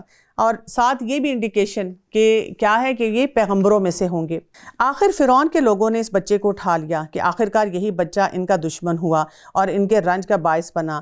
کچھ شک نہیں کہ فرعون اور حامان اور ان کے لشکر تھے ہی خطا کار۔ اب آپ دیکھیں کہ یہاں سے ہمیں کیا پتہ چلتا ہے کہ فرعون کے وہ جو لوگ تھے انہوں نے بچے کو ان کو نکالا، ظاہر ان کو دیکھتے ساتھ ہی سمجھ آ گئی تھی، وہ جس طرح سے وہ باسکٹ تھی، اس میں جو لباس تھا، وہ اندازہ ہو جاتا ہے کہ یہ بچہ جو ہے کسی ماں نے اپنے بچے کو بچانے کے لیے پانی میں جو ہے وہ چھوڑ دیا ہے۔ اور فرعون کی بیوی نے کہا، یہ تو میری اور تیری آنکھوں کی ٹھنڈک ہے، اسے قتل نہ کر، بہت ممکن ہے کہ یہ ہمیں کوئی فائدہ پہنچائے یا ہم اسے اپنا ہی بنا لیں، اور یہ لوگ شعور ہی نہیں رکھتے تھے۔ یہاں پر کیا بات کی جا رہی ہے؟ وَهُمْ لَا يَشْعُرُونَ، یعنی وہ اس باریکی سے سوچ ہی نہیں سکے۔ آپ امیجن کریں تھوڑی دیر کے لیے کہ جب اللہ تعالیٰ نے کوئی کام کروانا ہوتا ہے نا، کوئی فیصلہ کروانا ہوتا ہے، تو جیسے لوگوں کی آنکھوں پہ پردہ پڑ جاتا ہے۔ لوگوں کو سمجھ ہی نہیں آ رہی تھی کہ جہاں پہ وہ اس سال جو لڑکے تھے ان سب کو قتل کر رہے تھے، مار رہے تھے، اور انہی کا ایک بچہ بچا ہوا ان کے پاس آیا ہے۔ کیا یہاں پہ انہوں نے آسیہ علیہ السلام نے کہا تھا قرۃ عین، کہ وہ ہماری آنکھوں کی ٹھنڈک بن جائے گا؟ یعنی کہ یہاں پر آپ سوچیں کہ انسان تھوڑی دیر کے لیے حیران ہو جاتا ہے کہ سب قتل کر رہے ہیں اس وقت، اور انہی کا بچہ ملا ہوا ہے، اور کیسے اللہ تعالیٰ نے ان کے ذریعے ہی اس بچے کو بچا لیا۔ تو اس سے یہ پتہ چلتا ہے کہ جب اللہ تعالیٰ نے کچھ چیز انسان کی قدر میں لکھی ہے نا، یہ ہونا ہے، یہ نہیں ہونا ہے، تو تب اسباب جتنے ہوتے ہیں نا سب اسی ڈائریکشن میں جانا شروع ہو جاتے ہیں۔ تو اسی لیے ہمیں کیا کہا جاتا ہے کہ ہم اسباب تو تمام اختیار کریں جب بھی ہم نے کوئی کام کرنا ہے، یعنی حلال، حرام نہیں، حلال اسباب تمام اختیار کریں جب بھی ہم کوئی معاملہ کر رہے ہیں، لیکن باقی اپنے رب پہ چھوڑ دیں، کیونکہ اصل میں فیصلہ تو وہی ہونا ہے جو ہمارا رب چاہتا ہے۔ اور یہ کیونکہ شعور ہی نہیں رکھتے تھے، ان کو اندازہ ہی نہیں تھا، اور وہ وہی فیصلے کرتے چلے جا رہے تھے جو کہ اللہ چاہتا تھا۔ موسیٰ علیہ السلام کی والدہ کا دل بے قرار ہو گیا، قریب تھیں کہ اس واقعے کو بالکل ظاہر کر دیتی کہ اگر ہم ان کے دل کو ڈھارس نہ دے دیتے، یہ اس لیے کہ وہ یقین کرنے والوں میں رہیں۔ موسیٰ علیہ السلام کی والدہ نے اس کی بہن سے کہا کہ تو اس کے پیچھے جا اور تو اسے دور ہی دور سے دیکھتی رہ، اور فرعونیوں کو اس کا علم نہ ہو۔ اب وہ پوری ایک نیچرل جو فیلنگز ہیں نا ماں کی، وہ بتائی جا رہی ہیں کہ ان کی کیا فیلنگ تھی، ان سے رہا نہیں جا رہا تھا، پھر اللہ تعالیٰ کی طرف سے ایک ڈھارس آتی تھی، پھر ان کو روکا جاتا تھا، پھر انہیں جو بیٹی تھی اس کو کہا۔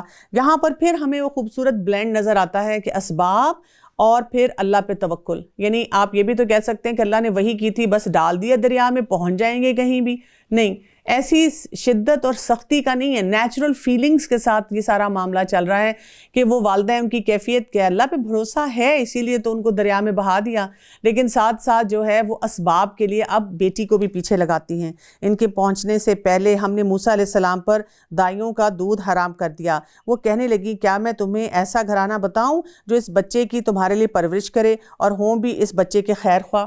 اب آپ دیکھیں اللہ تعالیٰ نے کیونکہ وعدہ کیا تھا کہ ہم اس بچے کو تم سے ملا دیں گے، تو اللہ تعالیٰ نے کیا اسباب ان کے سامنے ظاہر کیے کہ اب موسیٰ علیہ السلام جو کہ ایک بچہ ہے، اب اس کو کوئی جو وہاں پہ ویٹ نرسز تھیں وہ دودھ پلانے کی کوشش کر رہی ہیں اور وہ کسی کا دودھ نہیں پی رہے. اور یہی جو بہن ہے یہ کسی طرح سے بات کنوے کرتی ہے کہ ایک گھرانہ ہے، اگر وہاں جو خاتون ہیں ان کو لایا جائے اور ان سے جو ہے وہ دودھ پلایا جائے. بس ہم نے اسے اس کی ماں کی طرف پہنچا دیا تاکہ اس کی آنکھیں ٹھنڈی رہیں اور آزردہ خاطر نہ ہو اور جان لے کہ اللہ تعالیٰ کا وعدہ سچا ہے. لیکن اکثر لوگ یہ بات نہیں جانتے. یہ چیز جو ہے کہ کیا ہے، ان وعد اللہ حق ولکن اکثرہم لا یعلمون. کیسے ہمیں پتہ چلے گا کہ اللہ کا وعدہ سچا ہوتا ہے، حق ہوتا ہے؟ جب ہمارا رب جو ہم سے چاہتا ہے ہم وہ کریں. اب ہماری طرف تو وہی نہیں آتی، ہم کیسے پتہ کریں؟ ہم جب قرآن کی آیات پڑھیں، ہم جب احادیث پڑھیں تو اس کو حق سمجھیں اور حق سمجھ کے کیا کریں، اس کے مطابق اپنی زندگی گزاریں. ہم بھی جب بہت سے معاملات میں گھرے ہوئے ہوتے ہیں اور اللہ کے احکامات کے مطابق ہمیں عمل کرنا ہوتا ہے تو بہت سی کیفیات ہم پہ آتی ہیں. انسیکیور بھی ہو جاتے ہیں، شور بھی نہیں رہتے، پریشان بھی ہوتے ہیں، لوگوں کی طرف سے بھی جملے سننے کو ملتے ہیں. کئی دفعہ اپنے لیے بھی انسان کو فیوچر کا خیال آتا ہے کہ پتہ نہیں میں نے یہ معاملہ تو ایسے کر لیا جیسے میں نے قرآن اور حدیث میں پڑھا تھا، کہیں جلد بازی تو نہیں کی، سب لوگ تو کچھ اور کر رہے ہیں، یہ نہ ہو کہ میری زندگی میں کوئی مسئلہ اس کے مطابق آ جائے، پھر میں کیا کروں. یعنی جب ایسے بہت سے سوالات انسان کے دل میں اٹھ رہے ہوتے ہیں تو اپنے آپ کو بار بار یہ بتانے کی ضرورت ہے کہ اللہ کا وعدہ سچا ہے. اور یہ بھی کہ بہت سے لوگ نہیں جانتے، اسی لیے تو اس چیز سے ڈر جاتے ہیں، پیچھے ہٹ جاتے ہیں. وہ کہتے ہیں کہ نہیں ہمارا بہت دل چاہتا ہے دین پہ چلیں، لیکن کیونکہ وہ اس وعدے پہ یقین نہیں رکھتے. لیکن اگر ہم یہ اپنے آپ کو بتا دیں یہ کیسے ہو سکتا ہے کہ میں نے، ایک لڑکی سوچے کہ میں نے اپنے آپ کو کور کیا، حجاب پہنا، اور یہ کہ اللہ تعالیٰ میرے لیے کوئی رکاوٹ پیدا کرے. اگر کوئی رکاوٹ ہے تو اس میں میری بہتری ہے. یہ کیسے ہو سکتا ہے کہ ایک شخص کہے کہ میں 5 وقت نماز پڑھتا ہوں اور میرے اوپر جو ہے دین وہ بوجھ بن کر آ گیا، میرے لیے اسی میں کوئی بھاری پن آ گیا، میرے لیے اسی میں کوئی مشکلات آنی شروع ہو گئیں. نہیں، ایسے نہیں ہو سکتا. ہاں، جو معاملات ہیں اس کی نزاکت کو سمجھنے کی ضرورت ہے. اور جب موسیٰ علیہ السلام اپنی جوانی کو پہنچ گئے اور پورے توانا ہو گئے، ہم نے انہیں حکمت اور علم عطا فرمایا. وَلَمَّا بَلَغَ أَشُدَّهُ وَاسْتَوَى آتَيْنَاهُ حُكْمًا وَعِلْمًا وَكَذَلِكَ نَجْزِي الْمُحْسِنِينَ. اور نیکی کرنے والوں کو ہم اسی طرح کا بدلہ دیا کرتے ہیں. کیا نیکی تھی جو ان کی والدہ سے چلی آ رہی تھی کہ انہوں نے اپنے بیٹے کو اللہ کے حکم کے مطابق کس طرح سے جو اللہ کا حکم تھا وہاں پہ بھیج دیا. اور پھر ہم دیکھتے ہیں کہ جب موسیٰ علیہ السلام جوانی پہ پہنچے تو ان کے اندر کیا پایا جاتا تھا؟ حکمًا وعلما، کہ ان کے اندر حکمت بھی تھی اور علم بھی تھا. آپ دیکھیں بار بار ہم یہ پڑھ رہے ہیں کہ جب انسان کو وزڈم چاہیے ہوتا ہے تو اس کے لیے اس کو علم بھی چاہیے ہوتا ہے، اور جب علم آتا ہے تو اس کے لیے، اس کے استعمال کے لیے وزڈم بھی بہت زیادہ ضروری ہے. تو یہ دونوں چیزیں جو ہیں یہ سائڈ بائی سائڈ چلتی ہیں. موسیٰ علیہ السلام ایک ایسے وقت شہر میں آئے جبکہ شہر کے لوگ غفلت میں تھے. یہاں 2 شخصوں کو لڑتے ہوئے پایا. یہ ایک تو ان کے رفیقوں میں سے تھا اور دوسرا ان کے دشمنوں میں سے تھا. اس کی قوم والے نے اس کے خلاف جو اس کے دشمنوں میں سے تھا اس سے فریاد کی، جس پر موسیٰ نے اس کو مکہ مارا جس سے وہ مر گیا. موسیٰ کہنے لگے یہ تو شیطانی کام ہے، یقیناً شیطان دشمن اور کھلے طور پر بہکا دینے والا ہے. پھر وہ دعا کرنے لگے. قال ربی انی ظلمت نفسی فاغفر لی فغفر لہ انہ هو الغفور الرحیم. انہوں نے دعا کی، ہے میرے پروردگار میں نے خود اپنے اوپر ظلم کیا، تو مجھے معاف فرما دے. اللہ تعالیٰ نے اسے بخش دیا اور وہ بخشش اور بہت مہربانی کرنے والا ہے. کہنے لگے اے میرے رب جسے تو نے مجھ پر یہ کرم فرمایا ہے، میں بھی اب ہرگز کسی گناہ گار کے مددگار نہ بنوں گا. صبح ہی صبح ڈرتے اندیشے کی حالت میں خبریں لینے کو شہر میں گئے کہ اچانک وہی شخص جس نے کل ان سے مدد طلب کی تھی ان سے فریاد کر رہا تھا. موسیٰ علیہ السلام نے سے کہا کہ اس میں تو شک نہیں کہ تو صریح بے راہ ہے. پھر جب اپنے اور اس کے دشمن کو پکڑنا چاہا تو وہ فریادی کہنے لگا کہ موسیٰ کیا جس طرح تو نے کل ایک شخص کو قتل کیا ہے اور مجھے بھی مار ڈالنا چاہتا ہے، تو ملک میں ظلم و سرکش ہونا چاہتا ہے اور تیرا ارادہ ہی نہیں کہ ملاپ کرنے والوں میں سے ہو. اب آپ دیکھیں کہ وہ شخص جس کی ٹریپ کی وجہ سے، جس کی باتوں کی وجہ سے یہ سارا معاملہ خراب ہوا تھا، اب وہی موسیٰ علیہ السلام پہ اپنے الزام لگا رہا ہے. شہر کے پرلے کنارے سے ایک شخص دوڑتا ہوا آیا اور کہنے لگا اے موسیٰ یہاں کے سردار تیرے قتل کا مشورہ کر رہے ہیں، بس تو جلدی سے چلا جا، مجھے اپنا خیر خواہ مان لے. بس موسیٰ علیہ السلام وہاں سے خوف زدہ ہو کر دیکھنے بھاگنے نکل کھڑے ہوئے اور کہنے لگے قال ربی نجینی من القوم الظالمین، کہ اے پروردگار مجھے ظالموں کے گروہ سے نجات دے دے.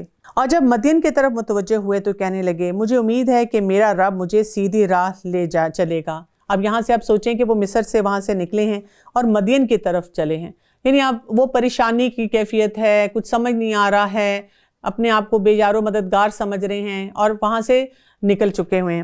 مدین کے پانی پر جب آپ پہنچے تو دیکھا کہ لوگوں کی ایک جماعت وہاں پانی پلا رہی ہے اور 2 عورتیں الگ کھڑی اپنے جانوروں کو روکتی دکھائی دیں۔ پوچھا کہ تمہارا کیا حال ہے؟ وہ بولیں کہ جب تک یہ چرواہے واپس نہ لوٹ جائیں ہم پانی نہیں پلاتی، اور ہمارے رب بہت بڑی عمر کے بوڑھے ہیں۔ اب وہاں پہ مدین میں کیا ہے؟ وہ بولیں کہ جب تک یہ چرواہے واپس نہ لوٹ جائیں ہم پانی نہیں پلاتی، اور ہمارے والد بہت بڑی عمر کے بوڑھے ہیں۔ تو موسیٰ علیہ السلام مدین پہنچے ہیں، پریشان ہیں، کنویں کے پاس بیٹھے ہیں، لیکن آپ دیکھیں اپنی پریشانی میں بھی ان کی آبزرویشن ہے کہ وہ وہاں پہ حالات کا جائزہ لے سک رہے ہیں۔ بس آپ نے خود ان جانوروں کو پانی پلا دیا، پھر سائے کی طرف ہٹ آئے اور کہنے لگے ربی انی لما انزلت الی من خیر فقیر، کہ اے پروردگار تو جو کچھ بھلائی میری طرف اتارے میں اس کا محتاج ہوں۔ بہترین دعا ہے ایسے تمام مواقع پہ مانگنے کے لیے جب انسان پریشان ہوتا ہے، جب انسان کو لگتا ہے کہ مجھے پتہ نہیں اس وقت کیا چاہیے۔ آپ دیکھیں نا کہ جب موسیٰ علیہ السلام وہاں سے نکل کر وہاں بیٹھے ہوئے ہیں تو آپ اپنے فیوچر کے بارے میں بھی انشیور ہو جاتے ہیں، آپ کو یہ نہیں پتا ہوتا، آپ نے پلان نہیں کیا ہوتا کہ آپ نے ادھر جانا ہے اور یہ کام کرنا ہے۔ اور ایسے تمام مواقع پہ جب ہم اللہ تعالیٰ کے آگے جھکتے ہیں تو ہم کیا کہتے ہیں کہ اپنے فقیر ہونے کا اظہار کرتے ہیں کہ میں ہی محتاج ہوں اور مجھے نہیں پتا کہ میری اس وقت کیا نیڈ ہے، میرے رب تو میرے لیے فیصلہ کر دے۔ یہ دیکھیں کہ کئی دفعہ لوگ ایسی باتیں بھی کہتے ہیں کہ مجھ سے ڈیسیژن نہیں لیا جاتا، مجھ سے فیصلہ نہیں کیا جاتا، مجھے سمجھ نہیں آتی کہ ان حالات میں کیا کرنا ہے۔ تو ایسے سب مواقع کے لیے اس دعا کو ہائی لائٹ کر لیجئے اور ضرور مانگیے۔ اتنے میں ان دونوں عورتوں میں سے ایک ان کی طرف شرم و حیا سے چلتی ہوئی آئی۔ جو لفظ آ رہا ہے کیا آ رہا ہے؟ استحیا، حیا کے ساتھ چلتی ہوئی آئی، کہنے لگی کہ میرے باپ آپ کو بلا رہے ہیں تاکہ آپ نے ہمارے جانوروں کو جو پانی پلایا ہے اس کی اجرت دے دیں۔ جب موسیٰ علیہ السلام ان کے پاس پہنچے اور ان سے اپنا سارا حال بیان کیا تو وہ کہنے لگی اب نہ ڈر، تو نے ظالم قوم سے نجات پائی۔ ان دونوں میں سے ایک نے کہا کہ ابا جی آپ انہیں مزدوری پر رکھ لیں، کیونکہ جنہیں آپ اجرت پر رکھیں ان میں سے سب سے بہتر وہ ہے جو مضبوط اور امانت دار ہو۔ اس بزرگ نے کہا میں اپنے دونوں لڑکیوں میں سے ایک کو آپ کے نکاح میں دینا چاہتا ہوں، اور اس مہر پر کہ آپ 8 سال تک میرا کام کاج کریں۔ ہاں اگر آپ 10 سال پورے کر لیں تو یہ آپ کی طرف سے بطور احسان ہے، میں یہ ہرگز نہیں چاہتا کہ آپ کو کسی مشقت میں ڈالوں۔ اللہ کو منظور ہے تو آگے چل کر مجھے بھلا آدمی پائیں گے۔ موسیٰ علیہ السلام نے کہا خیر تو یہ بات میرے اور آپ کے درمیان پختہ ہوگی، میں ان دونوں مدتوں میں سے جسے پورا کروں مجھ پر کوئی زیادتی نہ ہوگی۔ ہم جو کچھ کہہ رہے ہیں اس پر ہم اللہ کو گواہ اور کارساز بناتے ہیں۔ اب آپ دیکھیں کہ وہاں پہ معاملہ کیا ہو گیا۔ موسیٰ علیہ السلام نے وہ دعا مانگی اور دعا مانگنے کے نتیجے میں اب ہم کیا دیکھتے ہیں کہ ان کی شادی بھی ہو گئی ہے، ان کو گھر بھی مل گیا ہے، ان کو مقصد بھی مل گیا ہے، یعنی تمام معاملات جو ہیں ان کی زندگی میں وہاں پر وہ بہتر ہوتے چلے جا رہے ہیں۔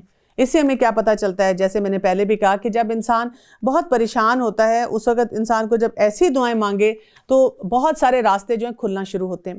دوسری بات ہمیں یہ پتہ چل رہی ہے کہ یہاں پر خاتون کی حیا کا ذکر کیا گیا ہے کہ جو اس کا معاملہ کیسا تھا، یعنی وہ گھر سے باہر بھی نکلی ہوئی ہیں، والد جو ہیں ان کے وہاں پہ کام بھی نہیں کر سکتے، لیکن وہ بولڈ نہیں ہیں، وہ بے باکی سے اپنے تمام معاملات کو نہیں چل رہی ہیں کیونکہ ان کو سوشلی اٹھنا بیٹھنا آتا ہے اور اپنی مرضی سے لائف سٹائل گزارنا آتا ہے، نہیں، وہ حیا کے ساتھ ہی آگے بڑھی۔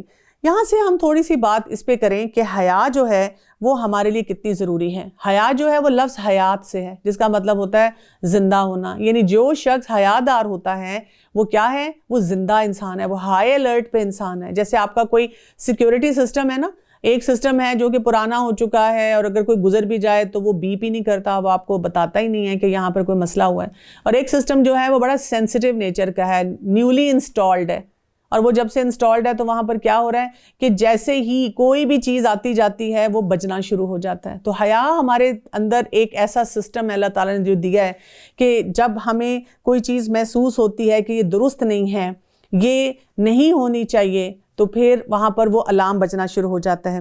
رسول اللہ صلی اللہ علیہ وسلم نے فرمایا بے شک ہر دین کی خصلت ہوتی ہے اور اسلام کی خصلت حیا ہے، یعنی جب ہم حیا کی بات کرتے ہیں تو یہ ہمارا ایک کریکٹرسٹک ہے کہ جو ہم کسی شخص کے بارے میں کہیں، چاہے مرد ہو یا عورت، اس کے اندر یہ حیا موجود ہوگی۔ رسول اللہ صلی اللہ علیہ وسلم نے فرمایا ایمان کی 60 سے کچھ اوپر شاخیں ہیں اور حیا بھی ایمان کی ایک شاخ ہے۔ اسی طرح سے یہ بھی فرمایا گیا کہ حیا ایمان سے ہے اور ایمان جنت میں لے جاتا ہے، اور بے حیائی کوڑا کرکٹ ہے اور کوڑا کرکٹ آگ میں لے جانے والوں میں سے ہے۔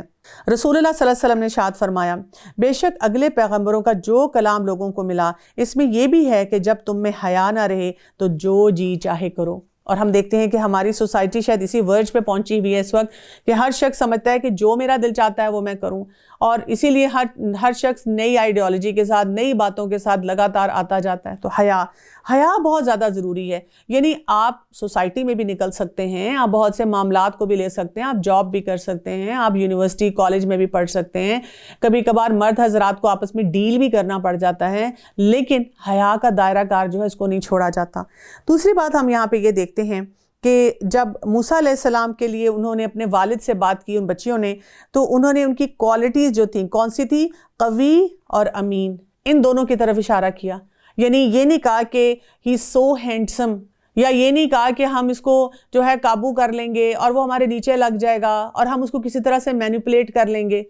بات کیا کی؟ یعنی یہ بھی ہمیں سینس ہونی چاہیے کہ جب ایک رشتہ بنتا ہے، ایک تعلق بنتا ہے، تو اس میں حیا بھی دیکھی جائے، معاملات کیسے ہیں۔ اسی طرح سے جب ایک رشتہ بنتا ہے تو اس میں مرد کے لیے دیکھا جائے کہ اس کا کتنا رسپانسیبل نیچر ہے، کیونکہ شروع میں ہم صرف دیکھتے ہیں کہ گھر ہے، پیسہ ہے، اکیلا ہے، اور کون سی ہم نے چیک لسٹ رکھی ہے، اور بعد میں ہمیں انہی باتوں پہ دکھ ہوتا ہے کہ ذمہ دار نہیں ہے، کام نہیں کرتا، بیوی کو کہتا ہے جاؤ تم آفس میں جاؤ اور کام کرو اور تم ہی کما کر لاؤ، اور میرا تو دل نہیں چاہتا، یا مجھے تو یہ جاب بھی نہیں پسند اور یہ کام بھی نہیں پسند۔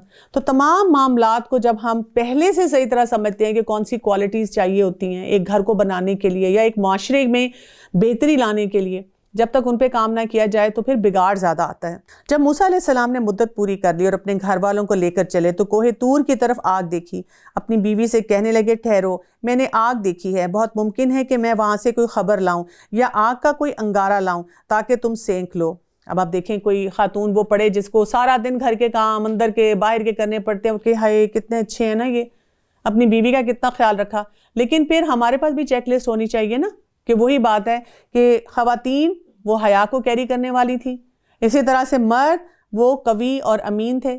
تو وہ جب کوالٹیز ہوں گی تو پھر جب معاملات ہوں گے اس میں بھی مرد کو پتا ہوگا کہ اس کی کیا رسپانسبلٹی ہے، اور خواتین بھی اپنی ذمہ داری کے مطابق چلیں گی۔ بس جب وہاں پہنچے تو اس بابرکت زمین کے میدان کے دائیں کنارے کے درخت میں سے آواز دیے گئے کہ اے موسیٰ، یا موسیٰ انی انا اللہ رب العالمین، یقیناً میں ہی اللہ ہوں سارے جہان والوں کا پروردگار۔ اور یہ بھی آواز آئی کہ اپنی لاٹھی ڈال دے۔ پھر جب اس نے دیکھا کہ وہ سانپ کی طرح پھن پھنا رہی ہے تو پیٹھ پھیر کر واپس ہو گئے اور مڑ کر رخ بھی نہ کیا۔ ہم نے کہا اے موسیٰ آگے آ، ڈر مت، یقیناً تو ہر طرح امن والا ہے۔ اپنے ہاتھ کو اپنے گریبان میں ڈال، وہ بغیر کسی قسم کے روگ کے چمکتا ہوا نکلے گا، بالکل سفید، اور خوف سے بچنے کے لیے اپنے بازو اپنی طرف ملا لے۔ بس یہ دونوں معجزے تیرے لیے تیرے رب کی طرف سے ہیں، فرعون اور اس کی جماعت کی طرف، یقیناً وہ سب کے سب بے حکم اور نافرمان لوگ ہیں۔ موسیٰ علیہ السلام نے کہا، پروردگار، میں نے ایک آدمی کو قتل کر دیا، اب مجھے اندیشہ ہے کہ وہ مجھے بھی قتل کر ڈالیں گے، اور میرے بھائی ہارون مجھ سے بہت زیادہ فصیح زبان والا ہے، تو اسے میرا مددگار بنا کر میرے ساتھ بھیج دے، وہ مجھے سچا مانے، مجھے تو خوف ہے کہ وہ سب مجھے جھٹلا دیں گے۔ اب آپ دیکھیں کہ جب اللہ تعالیٰ کی طرف سے کوئی ذمہ داری آتی ہے تو تھوڑی سی انسیکیورٹی بھی کئی دفعہ ہوتی ہے، جیسے موسیٰ علیہ السلام نے اپنی تمام انسیکیورٹیز کو سامنے رکھا کہ میرے یہ ویک ایریاز ہیں، یہ مجھ سے ہوا ہے، یہ میرا پاسٹ ہے، اور ساتھ مددگار بھی مانگا کس کو؟ اپنے بھائی کو، کہ وہ مجھ سے زیادہ ایلیکوینٹ ہیں بولنے میں، ان کی فصاحت ہے ان کے بات کرنے میں، وہ زیادہ اچھی طرح سے معاملات کو لے کے چل سکتے ہیں۔ لیکن اس کے ساتھ ساتھ یہ یاد رکھنا ہے کہ اللہ سبحانہ و تعالیٰ کو ہماری کمی کوتاہی بھی پتہ ہوتی ہے، ہماری شارٹ کمنگس بھی پتہ ہوتی ہیں، ہمارا پاس بھی پتہ ہوتا ہے، لیکن یہ اللہ کی چوائس ہے نا، اللہ تعالیٰ کس کو چنتا ہے۔ جیسے کئی دفعہ آپ کو موقع مل رہا ہوتا ہے قرآن کو پڑھنے کا، نماز پڑھنے کا، دین کو سمجھنا کا، دین کے مطابق اپنی زندگی گزارنے کا، لیکن ہم اپنے نا پاسٹ کو لے کر بیٹھے رہتے ہیں کہ ہائے میں نے تو پہلے یہ کیا تھا، نہیں میں تو بہت گناہ گار ہوں، میں تو نہیں یہ کام کر سکتا۔ وہاں پہ یہ سوچنا چاہیے جو موقع بھی مجھے اللہ تعالیٰ دیں اس کو میں استعمال کروں۔ اللہ تعالیٰ نے فرمایا کہ ہم تیرے بھائی کے ساتھ تیرا بازو مضبوط کر دیں گے اور تم دونوں کو غلبہ دے دیں گے اور فرعونی تم تک پہنچ ہی نہ سکیں گے بسبب ہماری نشانیوں کے، تم دونوں اور تمہاری تابعداری کرنے والے ہی غالب رہیں گے۔ بس جب ان کے پاس موسیٰ علیہ السلام ہمارے دیے ہوئے کھلے معجزے لے کر پہنچے تو وہ کہنے لگے یہ تو صرف گھڑا گھڑایا جادو ہے، ہم نے اپنے اگلے باپ داداؤں کے زمانے میں کبھی نہیں سنا تھا۔ موسیٰ علیہ السلام کہنے لگے کہ میرا رب تعالیٰ اسے خوب جانتا ہے جو اس کے پاس کی ہدایت لے کر آتا ہے اور جس کے لیے آخرت کا انجام اچھا ہوتا ہے، یقیناً بے انصافوں کا بھلا نہ ہوگا۔ اِنَّهُ لَا يُفْلِحُ الظَّالِمُونَ۔ فرعون کہنے لگا اے درباریوں، میں تو اپنے سوا کسی کو تمہارا معبود نہیں جانتا، اپنے آپ کو خدا کہتا تھا نا۔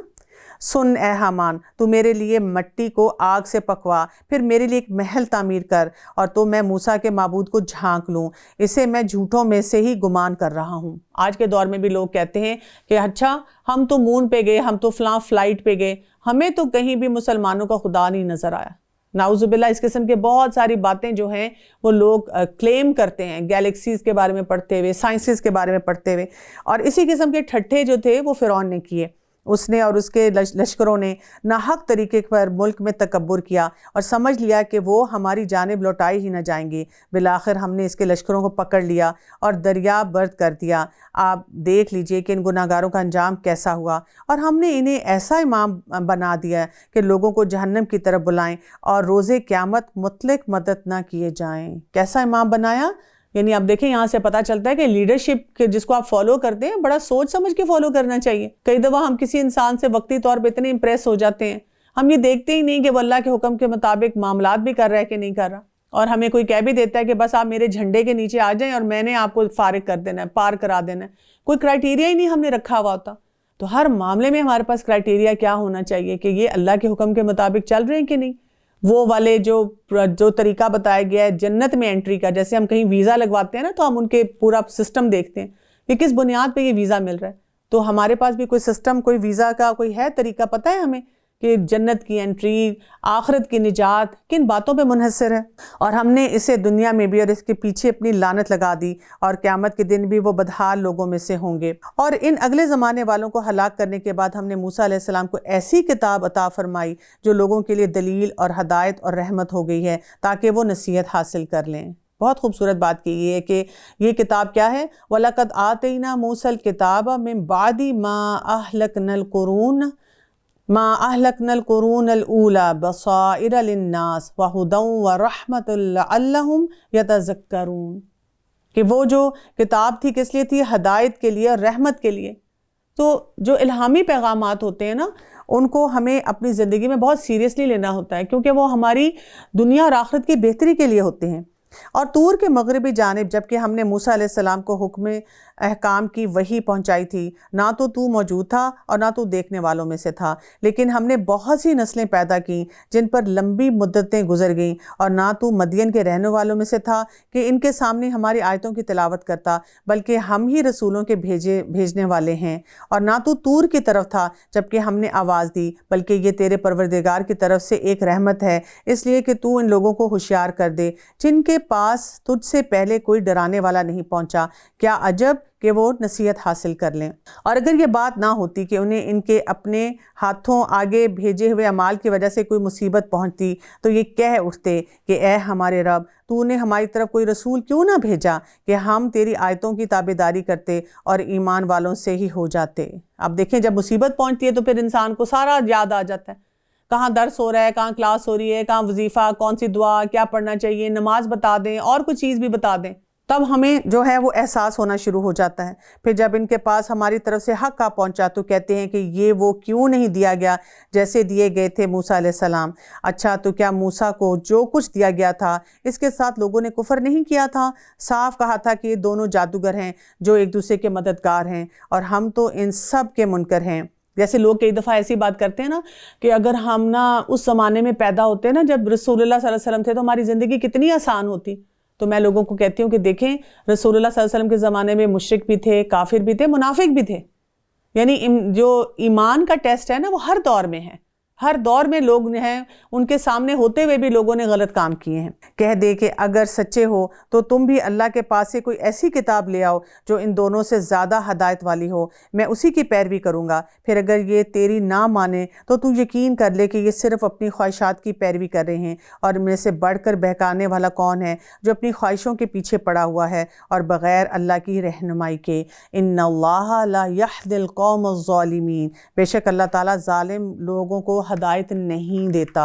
اور ہم برابر پے در پہ لوگوں کے لیے اپنے کلام بھیجتے رہے تاکہ وہ نصیحت حاصل کریں، یعنی بہت سے one after the other messages آتے رہے اللہ تعالیٰ کی طرف سے، جیسے ہماری زندگی میں بھی ون آفٹر دی ادر اس طرح کی جو اپرچونٹیز ہیں وہ آتی رہتی ہیں، ہمیں مواقع ملتے رہتے ہیں کہ ہم آپشن لے لیں کہ اچھا ہم قرآن کو پڑھنے اور سمجھنے کی کوشش کریں۔ جس کو ہم نے اس سے پہلے کتاب عنایت فرمائی تو وہ اس پر بھی ایمان رکھتے ہیں۔ اب یہاں پہ آپ دیکھیں کہ پہلوں کی بات کی جا رہی ہے۔ ابو ہریرہ رضی اللہ عنہ سے روایت ہے کہ اللہ کے رسول صلی اللہ علیہ وسلم نے فرمایا، اس ذات کی قسم جس کے ہاتھ میں محمد صلی اللہ علیہ وسلم کی جان ہے، اس امت میں سے جو یہودی یا عیسائی میرے بارے میں سن لے اور پھر وہ مجھ پر ایمان لائے بغیر مر جائے تو وہ جہنم میں جائے گا۔ تو یہاں پر اس لیے بہت زیادہ ضروری ہے کہ ہم اس حقیقت کو سمجھیں کہ یہ جو اللہ تعالیٰ کی طرف سے الہامی پیغامات آئے ہیں یہ کڑی ہے، یعنی یہ بالکل اسی طرح سے ہے کہ جیسے ایک انسان اسکول کالج میں پڑھتا ہے تو کلاس 1 پھر کلاس 2 پھر کلاس 3 اور آگے بڑھتا چلا جاتا ہے۔ آپ یہ نہیں کر سکتے ایک پورے ایک لائن کو سکپ کر دیں، چھوڑ دیں اور ایک دم سے جمپ لگا کے کسی اور جگہ جانا چاہیں۔ آپ کو اس سسٹم کو آہستہ آہستہ سمجھ کے آگے بڑھنا ہوگا، اور یہ بھی نہیں کوئی کر سکتا کہ وہ کہے کہ نہیں میں نے تو اب کلاس 2 میں ہی بیٹھے رہنا، میں نے تو آگے نہیں جانا کیونکہ بس مجھے کلاس 2 میں ہی آیا تھا اور بس یہی مجھے کلاس پسند ہے۔ ہم ایسے معاملات میں تو آگے بڑھتے ہیں۔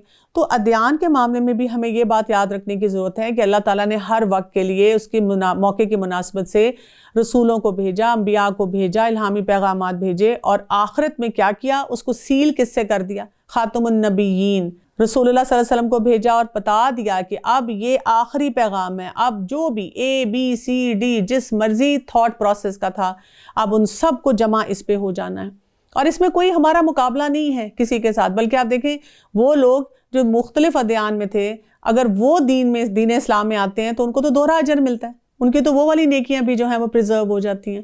تو اللہ سبحانہ وتعالیٰ نے بڑے انصاف کے ساتھ لوگوں کو اس سسٹم کو سمجھایا، اور جب اس کی آیتیں ان کے سامنے پڑھی جاتی ہیں تو وہ کہہ دیتے ہیں کہ اس کا ہمارے رب کی طرف سے حق ہونے پر ہمارا ایمان ہے، ہم تو اس سے پہلے ہی مسلمان تھے، یہ اس لیے اپنے کیے ہوئے صبر کے بدلے دورہ اجر دیے جائیں گے کہ یہ نیکی سے بدی کو ٹال دیتے ہیں، اور ہم نے جو انہیں دے رکھا ہے اس میں سے دیتے رہتے ہیں۔ کیوں ہے؟ اولئک یؤتون اجرہم مرتین بما صبروا ویدرؤون بالحسنۃ السیئۃ ومما رزقناہم ینفقون، کہ برائی کو صبر بھی کرنا ہے، برائی کو اچھائی سے جو ہے وہ کرنا ہے دور، اور خرچ کرتے چلے جانا ہے۔ اور جب بیہودہ بات کان میں پڑتی ہے تو اس سے کنارہ کر لیتے ہیں اور کہہ دیتے ہیں کہ ہمارے عمل ہمارے لیے، تمہارے عمل تمہارے لیے، تم پر سلام ہو، اور ہم جاہلوں سے الجھنا نہیں چاہتے۔ تو یہ بھی ایک ڈگنیفائڈ طریقہ ہمیں بتایا جا رہا ہے کہ اپنے اوپر انسان فوکس کرتا ہے، اور جب کوئی غلط کام کر رہا ہو تو اس میں الجھتا نہیں ہے۔ آپ جسے چاہیں ہدایت نہیں کر سکتے، بلکہ اللہ ہی ہے جسے چاہے ہدایت دے سکتا ہے، ہدایت والوں سے وہی خوب آگاہ ہے۔ تو یہاں پر ہمیں یہ بھی پتہ چلتا ہے کہ ہدایت کس کی طرف سے آتی ہے، ہدایت کی توفیق کہاں سے ملتی ہے؟ یہ اللہ تعالیٰ کی طرف سے ملتی ہے، اور اس کے لیے وہی بات ہے کہ پھر انسان کوشش بھی کرے، اور انسان کے دل میں بھی یہ خواہش جو ہے وہ زیادہ سے زیادہ ہو۔ کہنے لگے اگر ہم آپ کے ساتھ ہو کر ہدایت کے تابعدار بن جائیں گے تو ہم تو اپنے ملک سے ہی اچک لیے جائیں گے، کیا ہم نے انہیں امن و امان اور حرمت والے حرم میں جگہ نہیں دی جہاں تمام چیزوں کے پھل کھنچے چلے آتے ہیں اور رزق کے طور پر ہماری طرف سے، لیکن ان میں سے اکثر کچھ نہیں جانتے، اور ہم نے بہت سی وہ بستیاں تباہ کر دیں جو اپنی عیش و عشرت میں اترانے لگی تھیں، یہ ہیں ان کی رہائش کی جگہیں جو ان کے بعد بہت ہی کم آباد ہوئی ہیں۔ وَكُنَّا نَحْنُ الْوَارِثِينَ، اور ہم ہی ہیں آخر سب کچھ کے وارث۔ تو اللہ سبحانہ وتعالیٰ نے جو بہت سی نعمتیں دی، لیکن اگر ان کا غلط استعمال ہو گیا تو کیا ہوگا؟ نقصان کس کا ہوگا؟ انسان کا اپنا ہی ہوگا۔ تیرا رب کسی ایک بستی کو بھی اس وقت تک ہلاک نہیں کرتا جب تک کہ ان کی کسی بڑی بستی میں اپنا کوئی پیغمبر نہ بھیج دے جو انہیں ہماری آیتیں پڑھ کر سنا دے، اور ہم بستیوں کو اس وقت تک ہلاک کرتے ہیں جب کہ وہاں والے ظلم و ستم پر کمر کس لیں۔ دو دیکھیں کنڈیشنز یہاں پر آئی ہیں۔ کب تک ہلاک نہیں کیا جاتا؟ جب تک اپرچونٹیز نہ مل چکے ہوں۔ سیکھنے کے.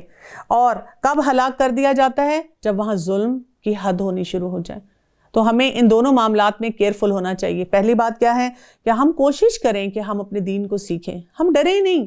ہم یہ نہ سوچیں کہ پتہ نہیں دنیا ہماری کدھر جائے گی. ایفرٹس کریں اپنے لیے, دین اور دنیا کو مرج کریں. یہ ہمارا سب سے بڑا ٹارگٹ ہے اور چیلنج ہے آج کل کے دور میں. دوسرا یہ, اپنے آپ کو بھی ظلم سے روکیں. ہم کسی کے ساتھ ظلم اور زیادتی کرنے والے نہ ہوں. آپ دیکھیں نا, کئی دفعہ انسان بڑا بولڈلی کرتا ہے. لوگ بتاتے ہیں بچوں کو, کئی دفعہ والدین خود کہتے ہیں اگر تمہیں کوئی اسکول میں تنگ کرے نا, ٹکا کے لگا دینا. کالج میں بھی اگر کوئی بچہ لڑائی جھگڑا کرا تو کہتے ہیں ماشاءاللہ, واہ واہ میرا بچہ کیسے لوگوں کو باتیں سنا دیتا ہے. اور یہی بچہ جب پھر آگے معاشرے کے اندر اس کا ایک اہم رول ہونا شروع ہو جاتا ہے تو وہاں بھی وہ بہت ظلم کرتا رہتا ہے. لوگ دیکھیں پراپرٹیز کھا جاتے ہیں, جھوٹ کی بنیاد پہ کاروبار پورے جو ہے ختم کر دیتے ہیں, لوگوں کا مال لوٹ کر لے جاتے ہیں. کیسی کیسی ظلم کی شکلیں ہمیں نظر آتی ہیں. اور انسان کئی دفعہ سوچتا ہے, دل دہل جاتا ہے کہ کیسے کسی نے یہ کام کیا. اور یہ تبھی ہوتا ہے جب انسان دین سے دور چلا جاتا ہے, اور اس کی وجہ سے پھر یہ معاملات اس کی زندگی میں بڑھنا شروع ہو جاتے ہیں. اور تمہیں جو کچھ دیا گیا ہے صرف دنیا زندگی کا سامان اور اسی کی رونق ہے. ہاں, اللہ کے پاس جو کچھ ہے وہ بہت ہی بہتر اور دیر پا ہے. کیا تم سمجھتے نہیں ہو؟ کیا بات نہیں سمجھ آتی ہمیں؟ یہ بات جو کہ آیت نمبر 60 میں آئی ہے سورہ القصص کی, وَمَا أُوتِيتُم مِّن شَيْءٍ فَمَتَاعُ الْحَيَاةِ الدُّنْيَا وَزِينَتُهَا, کہ کیا ہے کہ یہ جو کچھ ہم دیے گئے متاع ہے دنیا کی, یہ تھوڑی دیر کے لیے ہم نے استعمال کرنا ہے, اس میں مزہ بھی کریں, سب کچھ کریں, لیکن یہ دنیا کی رونق جو ہے یہ ٹیمپرری ہے. وَمَا عِندَ اللَّهِ خَيْرٌ وَأَبْقَىٰ, لیکن جو اللہ کے پاس ہے وہ بہتر بھی ہے اور وہ باقی رہنے والا بھی ہے. تو کیا ہم چاہیں گے؟ ہم یہی چاہیں گے نا کہ ہم وہ چیز استعمال کریں. جیسے آپ دیکھیں, ہم دنیا میں کہیں پہ بھی کوئی چیز خریدتے ہیں کتنا ٹھوک بجا کے لیتے ہیں نا کہ یہ اس کی وارنٹی کتنی ہے اور یہ کتنے سال چلے گی, اور موازنے میں دو چیزیں آ جائیں, وہ کہیں جی یہ جو چیز ہے نا یہ بس کچھ پیسے بھی کم ہیں اور یہ بس آپ کا 1 سیزن نکالے گی, 2 سال نکالے گی, اتنا چل ہی جائے گی. ہم کہتے ہیں نہیں بے نہیں, ہم زیادہ پیسے لگا لیں گے, زیادہ وقت لگا کے ڈھونڈ لیں گے, زیادہ محنت کر لیں گے, لیکن چیز وہ چاہیے جو ذرا لاسٹنگ ہو, زیادہ دیر کے لیے چلے. اتنی ڈسپوزیبل چیزیں نہیں ہمیں رکھنی ہیں. تو پھر آخرت کے معاملے میں ہم کیوں ایسے ہو جاتے ہیں؟ افلا تعقلون, عقل نہیں استعمال کرتے. تو عقل کو کہاں پر استعمال کرنا ہے؟ یہاں پر سوچنا ہے کہ دنیا جو کہ ہمارے ہاتھ سے چلی جانی ہے, اور ہم دنیا سے لوگوں کو جاتے ہوئے دیکھتے ہیں, اتنی جائیدادیں, اتنا پیسہ, اتنا سٹیٹس, اتنی ڈگریاں, سب کچھ یہیں رہ گیا. اور اس وقت ہم بیٹھ کے اس کے لیے قرآن پہ قرآن پڑھ رہے ہیں کہ اس کو بخشتے جائیں, تو وہ تو اس کو فائدہ کیا دے گا جو اس نے اپنی زندگی میں اپنا گھر نہیں بنایا آخرت کے لیے. کیا وہ شخص جس سے ہم نے نیک وعدہ کیا, جس سے وہ قطن پانے والا ہے, مثل اس شخص کے ہو سکتا ہے جسے ہم نے دنیا کی زندگی کا کچھ سر و سامان دیا, پھر بالآخر وہ قیامت کے روز سزا کے لیے حاضر کیا جائے گا, اور جس دن اللہ تعالیٰ انہیں پکار کر فرمائے گا کہ تم جنہیں اپنے گمان میں میرا شریک ٹھہرا رہے تھے وہ سب کہاں ہیں جن پر بات آ چکی؟ وہ جواب دیں گے کہ اے ہمارے پروردگار, یہی وہ ہیں جنہیں ہم نے بہکا رکھا تھا. ہم نے انہیں اس طرح بہکایا جس طرح ہم بہکے تھے. ہم تیرے سرکار میں اپنی دست برداری کر رہے ہیں, یہ ہماری عبادت نہیں کرتے تھے. اب آپ دیکھیں وہاں پہ ڈسکلیمر چل رہے ہوں گے. وہاں پہ وہ جنہوں نے بہکایا وہ کہیں گے ہم نے بہکایا, لیکن کہیں گے اللہ تعالیٰ آپ ہمارا معاملہ درست کر دیں. ہم سے جو ہو گیا, مطلب انہوں نے ہمیں کیوں فالو کیا؟ اپنی مرضی سے فالو کیا. کہا جائے گا کہ اپنے شریکوں کو بلاؤ. وہ بلائیں گے لیکن انہیں وہ جواب تک نہ دیں گے اور سب عذاب دیکھ لیں گے. کاش یہ لوگ ہدایت پا لیتے. اس دن انہیں بلا کر پوچھا جائے گا کہ تم نے نبیوں کو کیا جواب دیا. پھر تو اس دن تمام خبریں اندھی ہو جائیں گی اور ایک دوسرے سے سوال تک نہ کر سکیں گے. ہاں, جو شخص توبہ کر لے. اب کنڈیشن یہاں پہ آ گئی, فَأَمَّا مَن تَابَ وَآمَنَ وَعَمِلَ صَالِحًا فَعَسَىٰ أَن يَكُونَ مِنَ الْمُفْلِحِينَ. اب کیا بات ہے, جو توبہ کر لے. توبہ کہاں ہے؟ آخرت میں جا کے, جب سب کچھ ہمارے سامنے آ جائے گا. نہیں, کیونکہ یہاں پہ بات ہو رہی ہے پھر کیا کرے, ایمان لائے اور عمل صالح کرے. تو عمل صالح تو ہمیں اس دنیا میں کرنا ہے. یعنی جس شخص کو احساس ہو جائے قرآن پڑھ کے, حدیث پڑھ کے, زندگی کے بہت سے معاملات کو دیکھ کر, عقل استعمال کر کے کہ جو میں کر رہا ہوں وہ درست نہیں ہے, مجھے اپنے لائف سٹائل کو چینج کرنا پڑے گا, بدلنا پڑے گا, اس کے بغیر میری زندگی بہتر نہیں ہونے والی. تو پھر کیا ہے, جو نیک کام کرے یقین ہے کہ وہ نجات پانے والوں میں سے ہو جائے گا. ایسا شخص جو ہے وہ فلاح پا جائے گا. ایسا شخص جو ہے اس کی زندگی بہتر ہونی شروع ہو جائے گی. اور آپ کا رب جو چاہتا ہے پیدا کرتا ہے, اور جسے چاہتا ہے چن کر مختار کر لیتا ہے. وَرَبُّكَ يَخْلُقُ مَا يَشَاءُ وَيَخْتَارُ مَا كَانَ لَهُمُ الْخِيَارُ سبحان اللہ و تعالی عما یشرکون، اور جسے چاہتا ہے چن کر مختار کر لیتا ہے، اور ان میں سے کسی کو کوئی اختیار نہیں، اللہ ہی کے لیے پاکی ہے، وہ بلند تر ہے ہر اس چیز سے کہ لوگ شریک کرتے ہیں۔ ان کے سینے جو کچھ چھپاتے ہیں اور جو کچھ ظاہر کرتے ہیں آپ کا رب سب کچھ جانتا ہے۔ وہی اللہ ہے، اس کے سوا کوئی لائق عبادت نہیں، دنیا اور آخرت میں اسی کی تعریف ہے اور اسی کے لیے فرما روائی ہے، اور اسی کی طرف تم سب پھیرے جاؤ گے، اسی کی طرف ہم نے واپس لوٹنا ہے۔ کہہ دیجئے کہ دیکھو تو صحیح، اگر اللہ تعالیٰ تم پر رات ہی رات قیامت تک برابر کر دے تو سوائے اللہ کے کون معبود ہے جو تمہارے پاس دن کی روشنی لائے؟ کیا تم سنتے نہیں ہو؟ افلا تسمعون، سننے کی بات ہو رہی ہے نا۔ یہ نہیں کہا گیا کہ ہم گھر میں خود ہی بیٹھ کے پڑھ لیں گے اور ہمیں کیا ضرورت ہے کسی کلاس میں جانے کی، ہم تو آئی ایم گڈ انف، مجھے تو بہت عقل اللہ نے دی ہے، میں عقل کو خود ہی استعمال کروں گی، میں خود سمجھ لوں گی۔ لیکن یہاں سننے کے لیے کہا گیا ہے۔ آپ دیکھیں گے کہ قرآن پاک میں بہت سے مقامات پہ ہمیں یہی پتہ چلتا ہے کہ سنیں، کیونکہ آپ دیکھیں ایک چیز آپ خود پڑھتے ہیں اور ایک چیز آپ کسی استاد سے سنتے ہیں۔ جب سنتے ہیں تو آپ کو کئی باتیں جو ہیں وہ آشکار ہوتی ہیں، آپ کہتے ہیں ہاں اس آیت پہ تو میں نے اس طرح غور ہی نہیں کیا تھا، یہ اینگل تو میں نے سمجھا ہی نہیں تھا۔ تو سننے کی ایک اپنی کیفیت ہوتی ہے۔ پوچھئے کہ یہ بھی بتا دو کہ اگر اللہ تعالیٰ تم پر ہمیشہ قیامت تک دن ہی دن رکھے تو بھی سوائے اللہ کے کوئی معبود ہے جو تمہارے پاس رات لے آئے جس میں تم آرام حاصل کر سکو؟ کیا تم دیکھتے نہیں ہو؟ افلا تبصرون، کیسے سوال اٹھائے جا رہے ہیں سننے کے، دیکھنے کے۔ اور آپ دیکھیں یہاں پہ ہماری ہیلپ لیسنس بھی سمجھ آتی ہے نا، ہم جو بڑے بڑے کلیم کرتے ہیں، بڑی بڑی باتیں کرتے ہیں، میں تو یہ کروں، ہاؤ ڈیئر سم ون سے دس ٹو می، ہمت کیسی ہے کسی کی یہ بات کرنے کی؟ تو اللہ تعالیٰ کہہ رہے ہیں چھوٹی چھوٹی لاجیکل باتیں ہیں، دن کو بڑھا سکتے ہو، 2 دن پہ ایکسپینڈ کر سکتے ہو، ایسا کر سکتے ہو کہ رات آئے تو وہ جائے نہ، نہیں کر سکتے۔ ہم میں سے کوئی شخص جو بہت طاقتور بھی ہے وہ ایسا کلیم نہیں کر سکتا۔ اسی نے تو تمہارے لیے اپنے فضل و کرم سے دن رات مقرر کر دیے ہیں کہ تم رات میں آرام کرو اور دن میں بھی اس کی بھیجی ہوئی روزی تلاش کرو، یہ اس لیے کہ تم شکر ادا کرو۔ اب ہم کیسے شکر ادا کریں گے؟ ہم نے تو پورے سائیکل کو بدلا ہوا ہے، ہر دن کے لیے، ہر سوسائٹی کے لیے بدلا ہوا ہے۔ اور جس دن انہیں پکار کر اللہ تعالیٰ فرمائے گا کہ جنہیں تم میرے شریک خیال کرتے ہو وہ کہاں ہیں، اور ہم ہر امت میں سے ایک گواہ الگ کر لیں گے کہ اپنی دلیلیں پیش کرو، بس اس وقت جان لیں گے کہ حق اللہ تعالیٰ کی طرف سے ہے اور جو کچھ بہتان وہ جوڑتے تھے سب ان کے پاس سے کھو گیا۔ قارون تھا قوم موسیٰ سے، لیکن ان پر ظلم کرنے لگا اور ہم نے اس سے اس قدر خزانے دے رکھے تھے کہ کئی طاقتور لوگ یہ بمشکل اس کی کنجیاں اٹھا سکتے تھے۔ ایک بار اس کی قوم نے کہا کہ اترا مت، اللہ تعالیٰ اترانے والوں سے محبت نہیں رکھتا۔ اب یہاں پر بات شروع ہوگی قارون کی، یعنی اتنا کچھ ہمیں بتانے کے بعد اب ایک کیریکٹر سامنے آ رہا ہے۔ قارون کون تھا؟ قارون بیسیکلی ہم دیکھتے ہیں کہ تورات کا ماہر اور حافظ تھا، اور بیسیکلی وہ معاشی علم کا بھی ماہر تھا۔ اب یہ جو تھا یہ بنی اسرائیل میں سے تھا، لیکن اس میں کیا تھا، کیونکہ وہ وہاں کا سمجھے ایک ایلیٹ اس میں طبقے میں سے تھا، زیادہ جسے کہتے ہیں کریم میں سے تھا، اور اس کو بہت کچھ آتا تھا۔ لیکن ہم دیکھتے ہیں کہ ہمارے معاشرے میں اس طرح کے جو افراد ہیں وہ ہمیں بتاتے ہیں کہ کیسی کیسی مشکلات وہ اس معاشرے کے لیے پیدا کرتے ہیں، کیونکہ جب آپ وہاں پر آؤٹ سٹینڈ کر رہے ہوتے ہیں تو کچھ ایسے لوگ جو کہ حکمران ہوتے ہیں یا یہ کہ وہ چاہ رہے ہوتے ہیں کہ سب کو اپنے کنٹرول میں رکھیں، تو وہ قوم کے ایسے ہی گھٹیا اور جو ایسے لوگ ہوتے ہیں جن کے اندر غیرت نہیں ہوتی ان کو غداری کے لیے ابھارنا شروع کرتے ہیں اور ان کو اپنے ساتھ ملا لیتے ہیں۔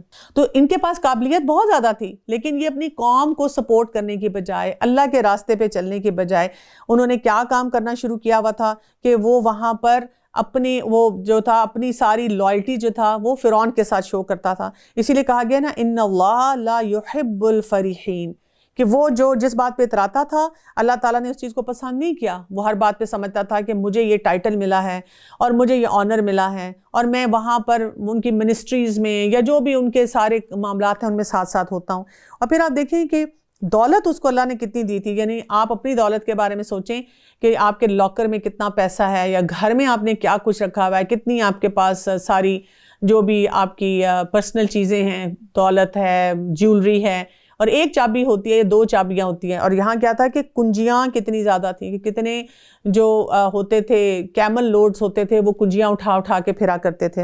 اور جو کچھ تجھے اللہ تعالیٰ نے دے رکھا ہے اس میں سے آخرت کے گھر کی تلاش بھی رکھ اور اپنے دنیا کے حصے کو بھی نہ بھول، اور جیسا کہ اللہ تعالیٰ نے تیرے ساتھ احسان کیا ہے تو بھی اچھا سلوک کر اور ملک میں فساد کا خواہاں نہ ہو، یقین مار کہ اللہ مفسدوں کو ناپسند کرتا ہے۔ اب آپ دیکھیں کہ جب قارون کو وارننگ بھی مل رہی ہے لیکن وہ کیا کر رہا ہے وہ اپنے آپ کو کیونکہ بہت چیز سمجھ رہا ہے تو اسی کے مطابق وہ ایک اس کا ایٹیٹیوڈ یہ ہوتا ہے کہ کوئی نہیں ہے، یہ کسی قابل نہیں ہیں لوگ.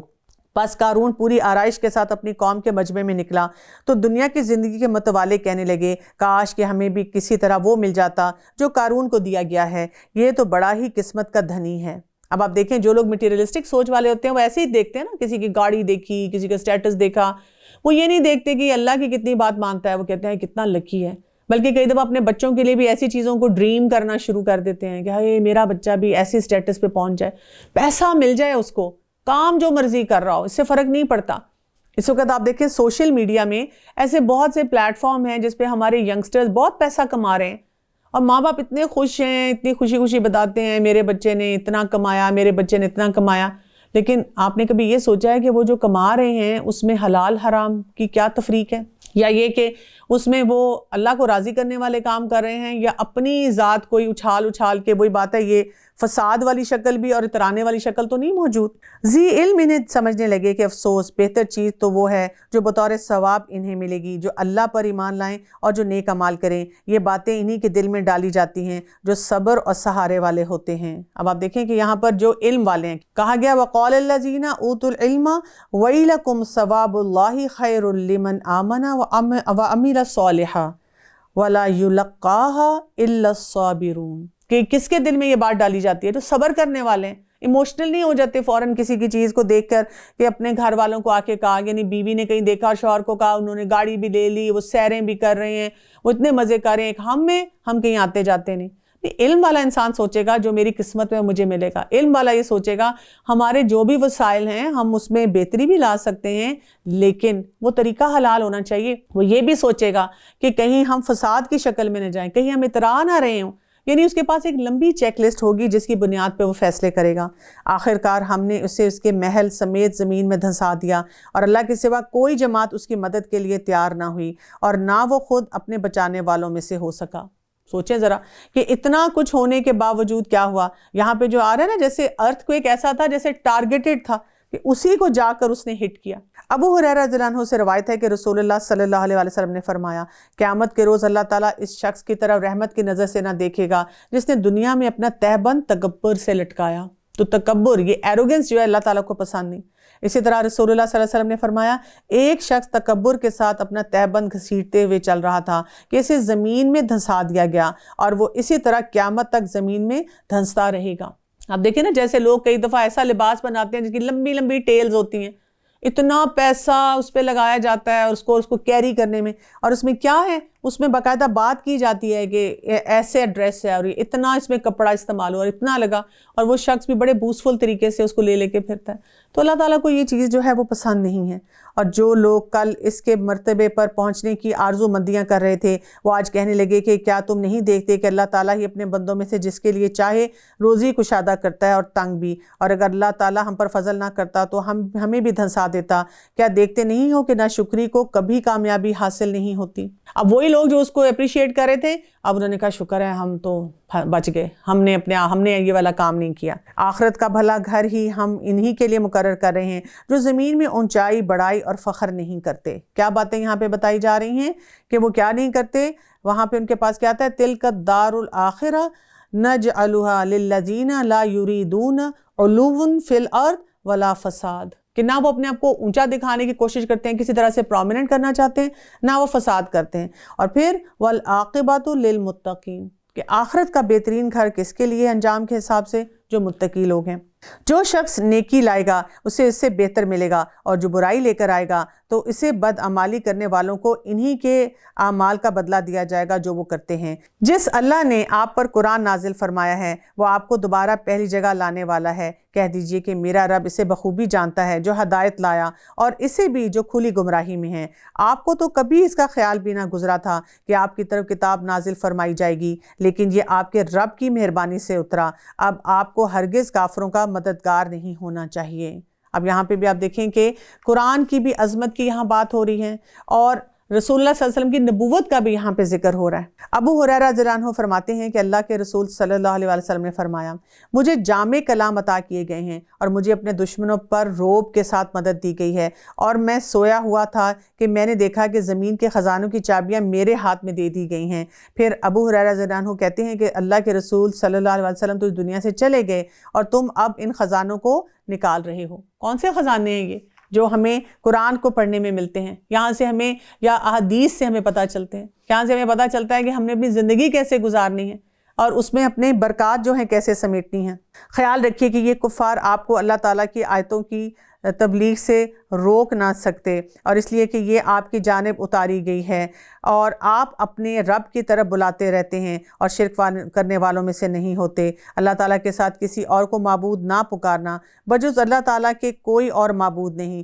ہر چیز فنا ہونے والی ہے مگر اسی کا منہ، اسی کے لیے فرما روائی ہے اور تم اسی کی طرف لوٹائے جاؤ گے۔ تو اصل لوٹنا ہمارا اللہ تعالیٰ کی طرف سے۔ اب یہ کہ جو قارون کا بھی ہم نے واقعہ پڑھا نا، اور اس میں پیسے کی بات تھی، آپ دیکھیں کہ ہماری بھی پوری سوسائٹی جو ہے نا مٹیریلزم پہ بہت چلتی ہے، اور ہر بچہ یہ چاہتا ہے جب آپ اسے کچھ سکھانے کی کوشش کریں وہ کہتا ہے کہ میرے پاس تو پیسہ ہونا چاہیے اور میرے پاس تو ایک لائف سٹائل ہونا چاہیے، کیونکہ وہ جو سکرین کھولتے ہیں، جو جہاں پہ جاتے ہیں، ان کو یہ گلیمر کی یہ شکل آتی ہے کہ جس کے پاس پیسہ ہے اس کے پاس خوشیاں ہی خوشیاں ہیں۔ اور یہاں پہ ہم دیکھتے ہیں کہ یہ قارون کے پورے واقعے میں ہمیں پیسے سے ریلیٹڈ 5 قسم کی گائیڈ لائنز ہیں جو مل رہی ہیں۔ پہلی گائیڈ لائن کیا ملی ہے کہ اگر پیسہ اللہ تعالیٰ دے تو اس پہ اترانا نہیں چاہیے۔ دوسری گائیڈ لائن ہمیں یہ ملتی ہے کہ ہمیں اس کا کریڈٹ اللہ تعالیٰ کو دینا چاہیے کہ اللہ نے چاہا، نہیں تو آپ دیکھیں کتنے لوگ کاروبار رن کرتے ہیں، کام کرتے ہیں، سٹارٹ اپس کرتے ہیں، انٹرپرینورشپ کی طرف جاتے ہیں، بہت سارے کام کرتے ہیں، لیکن ہر ایک کا بزنس کامیاب نہیں ہوتا۔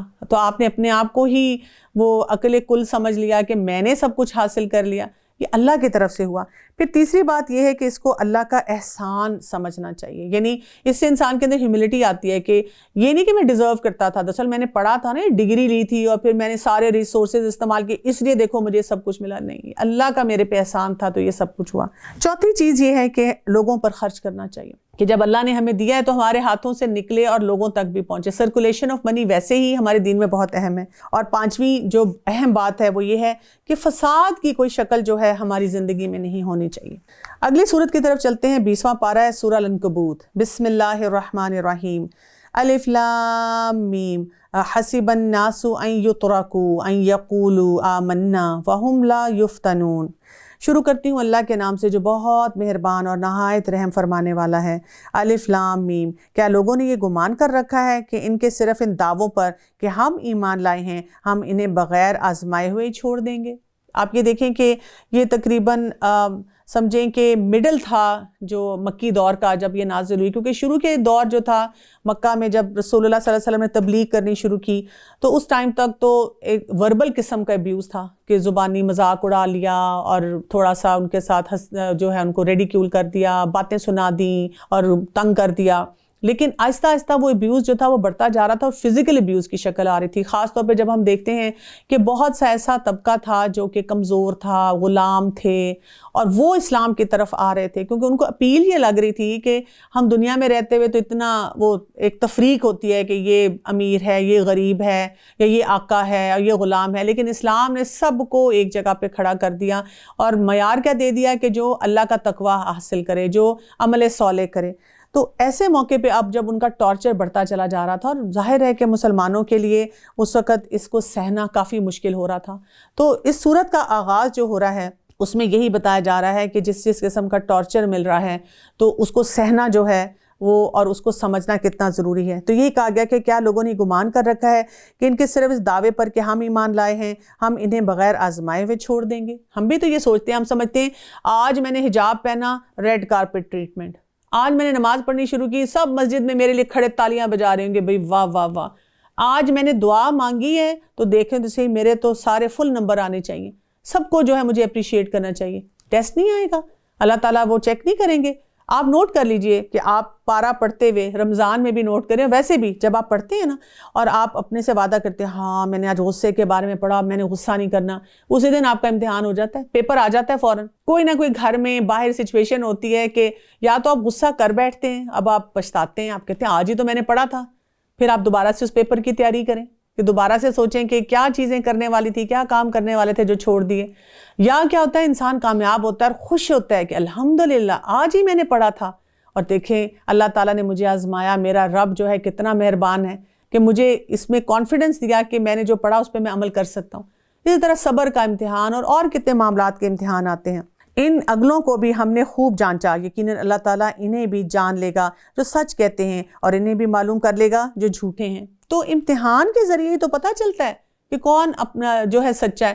نہیں تو محبتوں کے دعوے بھی سب کرتے ہیں، لائک ہونے کے دعوے بھی سب کرتے ہیں، بلکہ جو بچہ فیل ہو رہا ہوتا ہے وہ سب سے زیادہ بتاتا ہے کہ میں نے کتنی کلاسز اٹینڈ کی اور میں نے کتنی محنت سے پیپر کیا اور میرا پیپر کتنا اچھا ہوا. جو اچھا پیپر کرنے والا ہے وہ تو ڈرتا ہی رہتا ہے، وہ تو کئی دفعہ کہتا ہے میرا تو شاید یہ بھی ٹھیک نہیں ہوا، پتہ نہیں میں پاس بھی ہوں گا کہ نہیں ہوں گا. کیا جو لوگ برائیاں کر رہے ہیں انہوں نے یہ سمجھ رکھا ہے کہ وہ ہمارے قابو سے باہر ہو جائیں گے؟ یہ لوگ کیسی بری تجویزیں کر رہے ہیں، یعنی کہ کیا ان سب کا طریقہ ہے کہ وہ غلطیوں پہ غلطیاں کر کے اور سارا سسٹم اپنے مطابق لے جا کے سمجھ رہے ہیں کہ جو ان کا دل چاہتا ہے وہ ان کو مل جائے گا، حاصل ہو جائے گا. سعد بن ابی وقاص رضی اللہ عنہ سے روایت ہے کہ رسول اللہ صلی اللہ علیہ وسلم نے فرمایا بے شک سب سے زیادہ سخت آزمائشیں انبیاء کی ہوئیں، پھر ان کے بعد ان کے لوگوں کی ہوئیں، اور جو نیکی میں نبیوں کے بعد کے درجے میں ہیں پھر ان کی جو ان سے نچلے درجے میں ہوں گے. یعنی جتنا زیادہ انسان دین کی سمجھ رکھتا ہے، جتنا دین کو پریکٹس کرتا ہے، اتنی بڑی آزمائش آنی شروع ہوتی ہے. ایک روایت میں یہ بھی اضافہ ہوا ہے کہ ہر شخص کا امتحان اس کے دین کے اعتبار سے ہوگا، اگر وہ اپنے دین میں مضبوط ہے تو اس کا امتحان بھی سخت تر ہوگا. اسی طرح ایک اور اس میں آتا ہے کہ ایک صحابی کہتے ہیں کہ میں رسول اللہ صلی اللہ علیہ وسلم کے پاس آیا، اس وقت آپ کعبہ کے سائے میں ایک چادر پر تکیہ لگائے ہوئے بیٹھے تھے. اس زمانے میں ہم مشرک لوگوں سے سخت تکلیفیں اٹھا رہے تھے. میں نے آپ صلی اللہ علیہ وسلم سے عرض کیا کہ آپ اللہ تعالیٰ سے مشرکوں کے لیے بد دعا کیوں نہیں کرتے؟ یہ سنتے ہی آپ تکیہ چھوڑ کر سیدھے بیٹھ گئے اور آپ کا چہرہ غصے سے سرخ ہو گیا، اور آپ نے فرمایا تم سے پہلے ایسے لوگ گزر چکے ہیں جن کے گوشت اور پٹھوں سے ہڈیاں تک لوہے کی کنگھیاں چلائی جاتی تھیں، مگر وہ اپنے سچے دین سے پھرتے نہیں تھے، اور آرا ان کے سر کے درمیان رکھ کر چلایا جاتا تھا اور ان کے 2 ٹکڑے کر دیے جاتے تھے، مگر وہ سچے دین سے پھرتے نہ تھے، اور اللہ ایک دن اس کام کو ضرور پورا کر دے گا، یعنی دین غالب آ جائے گا. اور ایک اور روایت میں آتا ہے کہ مگر تم لوگ جلد بازی کیوں کرتے ہو. اسی طرح سے ایک اور حدیث میں آتا ہے کہ ابو ہریرہ رضی اللہ عنہ فرماتے ہیں کہ آپ صلی اللہ علیہ وسلم نے فرمایا عنقریب فتنے رونما ہوں گے، جو شخص اس وقت بیٹھا رہے وہ ان فتنوں میں کھڑا ہونے والوں سے بہتر ہے، اور جو ان میں کھڑا ہو وہ ان میں سے چلنے والوں سے بہتر ہے، اور جو ان میں چلنے والا ہو وہ ان میں بھاگنے والوں سے بہتر ہوگا، اور جو ان فتنوں میں جھانکنے کی کوشش کرے گا تو وہ فتنے اسے اپنی طرف کھینچ لیں گے، اور جو کوئی ان فتنوں سے بچاؤ کی راہ پا سکتا ہے اسے چاہیے کہ وہ الگ ہو کر رہے. اور ساتھ آپ نے ایک اور روایت میں یہ بھی فرمایا ایک ایسی نماز ہے جس نے اسے ضائع کیا وہ اس کا اہل و مال اور سب کچھ برباد ہو گیا. تو یہاں سے ہمیں پتہ چلتا ہے کہ فتنے بھی ہوتے ہیں، آزمائشیں بھی ہوتی ہیں، لیکن اس سے بڑی بات یہ ہے کہ ہمیں ویل پریپیئرڈ رہنا ہے کہ ٹیسٹ ہوگا. ٹیسٹ سے ہی تو پھر انسان کے اندر اس کانسیپٹ کی مضبوطی آنی شروع ہوتی ہے. ٹیسٹ مانگنا نہیں چاہیے کہ اللہ تعالیٰ مجھے آزما لے، اس سے اپنے آپ کو روک کے رکھنا چاہیے، لیکن اگر ٹیسٹ آئے تو پھر اس میں اپنے آپ کو ثابت قدم رکھنا چاہیے.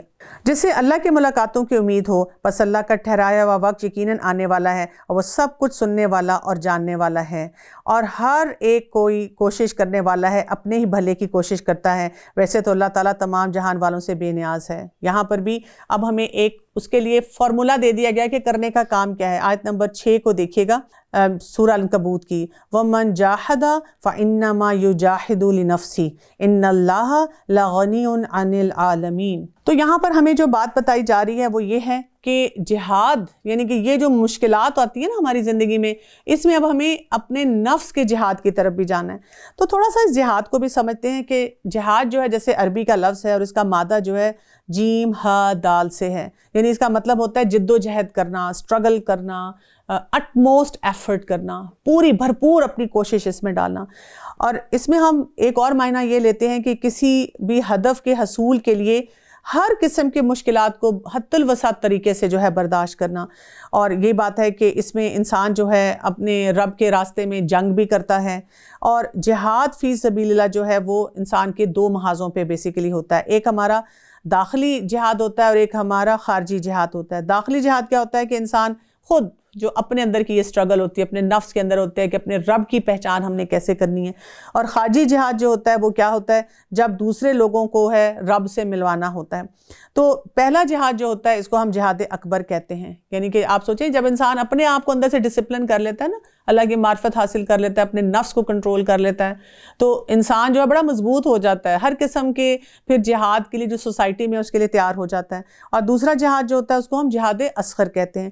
یعنی سب سے پہلے انسان کو خود سمجھنا ہے اپنے آپ کو، اپنے نفس کو، اپنی رکاوٹوں کو. اللہ کے راستے میں اللہ کی معرفت کے لیے مجھے کیا کیا مشکلات پیش آ رہی ہیں، ان کو میں نے کیسے عبور کرنا ہے، اللہ سے میں نے کیسے اپنا جو محبت ہے اس کو بڑھانا ہے. اور جیسے جیسے انسان ان رکاوٹوں کو دور کرتا چلا جاتا ہے، پھر اس کے لیے انسانیت تک پہنچنا، انسانیت کے لیے کچھ فیصلے کرنا بہت آسان ہو جاتا ہے. تو بیسیکلی اگر ہم دیکھیں تو جہاد تو پیدا ہونے کے بعد عبادت کے ساتھ ہی جڑا ہوا ہے نا، کیونکہ ہم نے عبادت بھی جو اللہ کی کرنی ہے تو جہاد پھر نفس کرنا ہے. اور اسی طرح جب ہم نے سوسائٹی میں بھی خیر پہنچانی ہے تو پھر ہم نے وہی کام کرنا ہے کہ لوگوں تک بھی کس طرح سے بات پہنچانی ہے، اور اس کے بھی مختلف طریقے جو ہمیں بتا دیے گئے ہیں. اسی لیے جہاد سے زیادہ افضل کوئی کام نہیں ہے جس کو کہا گیا ہو. اور اگر ہم دیکھیں تو انبیاء اور اپنے وقت کے جتنے بھی لوگ تھے جو کہ دین کی سمجھ رکھتے تھے، انہوں نے جہاد کیا ہے. وہ جہاد جو تھا وہ محاسبہ نفس کی شکل میں بھی ہوا ہے، اور وہ جہاد جو ہے وہ قتال کی شکل میں بھی ہوا ہے. تو یہاں پر ہمیں بتایا گیا کہ جب ہمیں اتنی مشکلات پیش آتی ہیں تو ہم نے کیا کرنا ہے؟ یجاہد لنفسہ، اپنے نفس کے ساتھ. وہ ہوتا بھی ہے ہماری اندر کی سٹرگل، ایک جنگ چل رہی ہوتی ہے، کرنا ہے نہیں کرنا، کر لو نہیں کرو، یہ کرو.